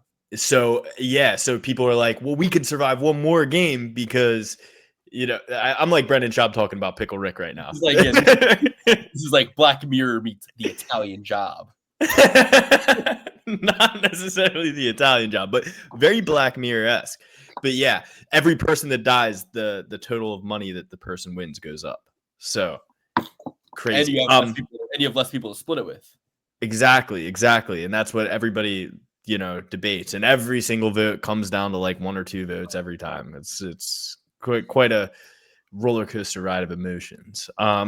Unless you just like realize how many episodes are left and you're like, well, they're going to keep playing the game, obviously. Anywho, I'm going with Park. I don't know much about him, but I know what Luke's saying. He looks menacing. He looks strong. He looks big. He looks tough. And this Art of the Knockout guy, all he can do is stand up and bang, even though he has 5 submission victories. I have a feeling those are all club and subs. Yeah. Give me Park. Give me Mr. Park over here. And what do you guys have any props that are screaming at you for the Super Bowl? Ooh, great. I saw a video about it on YouTube. I'll send you the video I saw where it was like, bet these 6 plays immediately. I think that 100% Pat Mahomes is throwing an interception. The Eagles have had like 4 interceptions this postseason already. I think that he's going to let one fly right into Guantanamo Bay, and we're gonna get one. We're gonna get one from him. Those are the ones that kill your parlays every time, though. Like the over half a set interception play that you include in all these other ones that are like winning. Like that's the one. But this is the Super Bowl, Luke. They have to go for it. Yeah. This isn't going to be any pussyfooting around. This is Andy Reid and Pat Mahomes. Pat Mahomes is a gunslinger. Pat Mahomes throws interceptions all the time. I'm going to go with whatever the over is. Whatever the over on points is, I think it's going to be a scoring affair. Yeah, I think there's going to be a lot of points on the board. It's going to be a track meet out there. Hopefully it's a lot like that Redskins game we just saw. Here's what I got for you. Dallas Goedert over his yards receiving. A.J. Brown over his total receptions. A.J. Brown to score a touchdown. And whatever they have for Saquon Barkley's yards, under. And whatever they have for Saquon Barkley's receiving yards, though, plus 25 plus, take that. Lock every game. I've hit that leg of a parlay every single week. Well, if he catches a pass and then runs it in for a touchdown, that's like all the yards, right? Yeah. It does. I heard this on Sports Talk Radio. Saquon, the fake Saquon halfback pass. Saquon Barkley touchdown pass. What are the odds of that? I mean, I like that though. Jalen Hurts reception, touchdown reception. That'd be pretty. That'd be pretty crazy. They are keyed up on Saquon touching that ball. He's gonna get that ball and Booby Miles it down the field for a touchdown pass. Love it. The thing that Alex sent to me was that if the Eagles lose, they will have 666 wins and 666 losses. Dan, that sounds like a Freemason. That does not sound good to me. I don't like that whatsoever. That is a literal Freemason fucking ritual. Like Taylor Swift is going to be slitting her wrist tonight, putting her blood into a fucking goat. I know, like it really is. Like that is like yes, like I think that is all I needed to hear to be like, oh, it's a fucking Freemason ritual. Like, you know what I mean? Like, did you hear about the thing with the Lakers game where it was like on this game? Yeah. That like synced up with like Kobe Bryant's age and Kobe Bryant's like, it was like, there was like the Lakers scored this many points on this day, which all the it's gematria math, folks, gematria. And it was like all like about Kobe Bryant. And I was like, damn.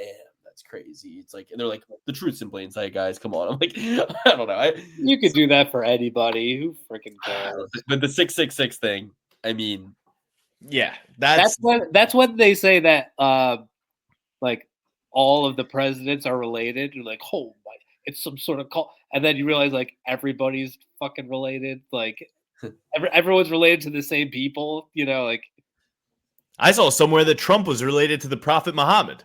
Or somewhere Look into it. like 16 generations away, Trump is like somehow related to the Prophet. I don't know. Little mouth on him. Bing, bing, bing. Bing, bing, bing, bing. Sorry, Don. I won't bring it up again. Yeah,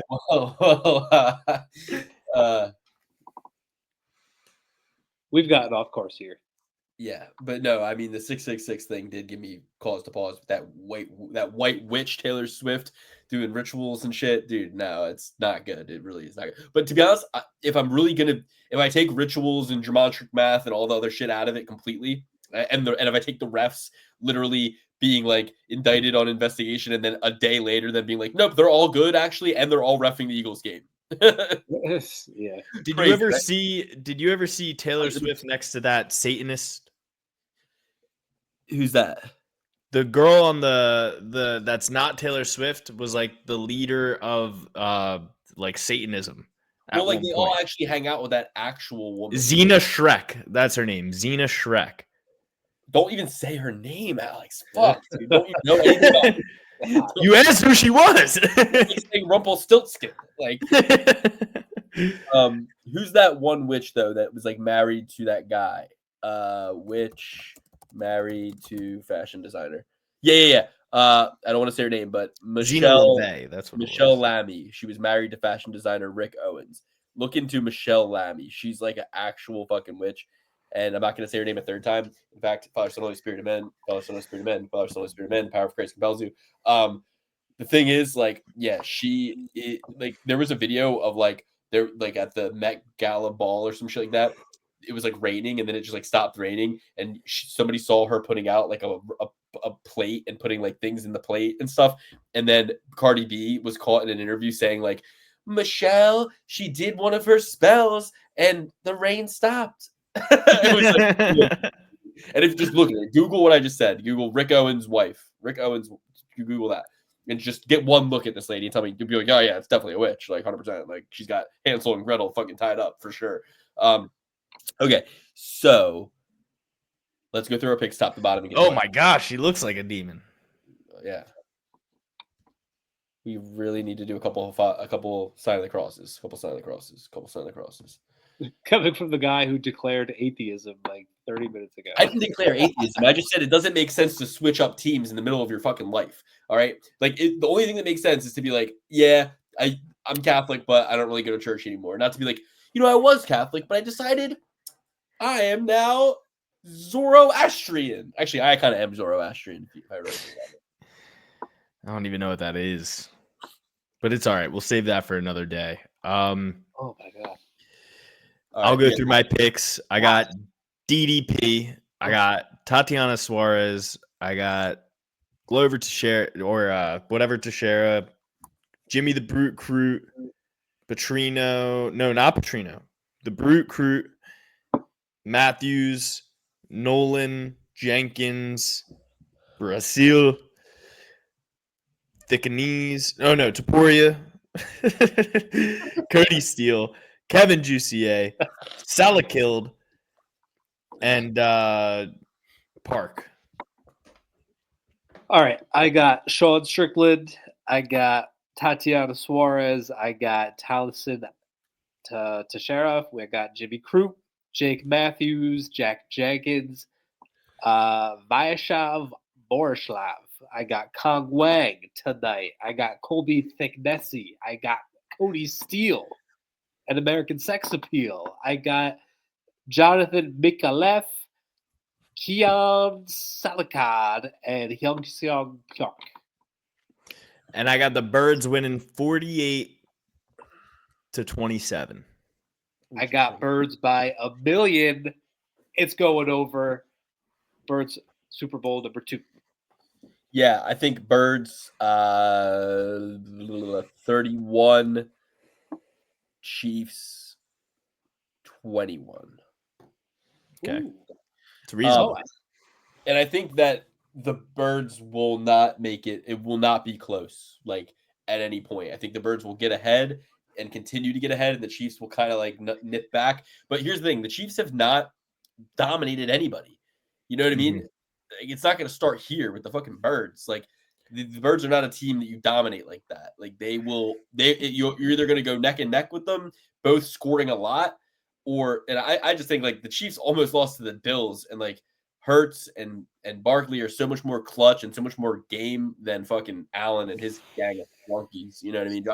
Josh Allen is like the softest fucking little Game Boy bitch ever. Like he does not have a hair on his nutsack to fuck. Like he's just okay. He's like, well, as long as my mommy brings me a juice box and as long as I get like to play video games later and FaceTime Shane Gillis, like I'm fine. Like he is a straight up fucking 17-year-old boy with stinky feet, and he's an idiot. You know what I mean? He's just like he's a lughead. He's like, can we get Chipotle after this? Like he's literally on the sidelines like, can we get Chipotle after this? You know what I mean? That's what's going on in his dumbass head. He's not competitive at all. He's a fucking idiot. All right. Sorry, I'm still mad that he fucking lost that game. I'm mad that we even have to deal with the Chiefs. I'm mad we even have to fucking deal with them. I would have been so much happier playing two great American teams like the Bills and the Eagles, two East Coast, just Buffalo and Philadelphia, New York and Philadelphia would have been just great, right? It would have been like a respectful man's cold city ball. And not that Kansas City's not cold, but it's just like the Chiefs have not a leg to stand on ethically, and they are in bed with Pfizer, they're in bed with State Farm and AAA and all these big corporations. The Kelseys in bed with Amazon and all this shit. Like, fuck the Kelseys, fuck Taylor Swift, fuck Pat Mahomes, triple fuck his brother, his wife, and his dad, and fuck all of them. Seriously, every single Chief except for homeboy that we know from our hometown. What's that one kid's name? Isaiah Pacheco. Pacheco is the only one who gets a pass in my book. He's from your hometown? Close by. Cool. Um, He's a Rutgers guy, I know that, right? Mm-hmm. Oh, yeah.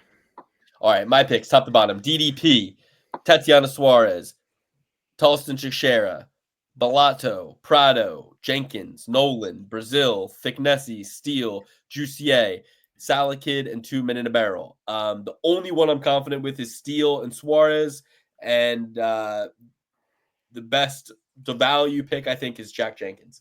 DDP, don't even listen to me there. Strickland is probably going to win, but I'm picking DDP. I don't know why. Anyway, Trophy certified picks are Suarez, Teixeira, Jenkins, Steele, Salakid. The only one that I'm not confident with there is Salakid. The rest of them I love. I think we'll go 1, 2, 3, 4. We'll go 4 out of 5 this week. Salakid will probably fucking lose. If any of them lose. When you said Bellato Prado, I just thought of like Jay-Z listing different fashion brands. Prado. Got a lotto from the bodega. Yeah, I got you. All right. Sweet. Thank you guys so much. We love you. I'm going to get this episode out to you and be in the Discord this weekend. Wish me luck and pray for me and just align with me and support me. I need to build this bankroll up even higher. Guys, I need to get into a position to really cash in this year. Daddy needs a new pair of shoes. So if you go Birds and go Tatiana Suarez and just go. Let's go. Continue to build momentum. We love you, and we hope you enjoyed the show. Peace, guys.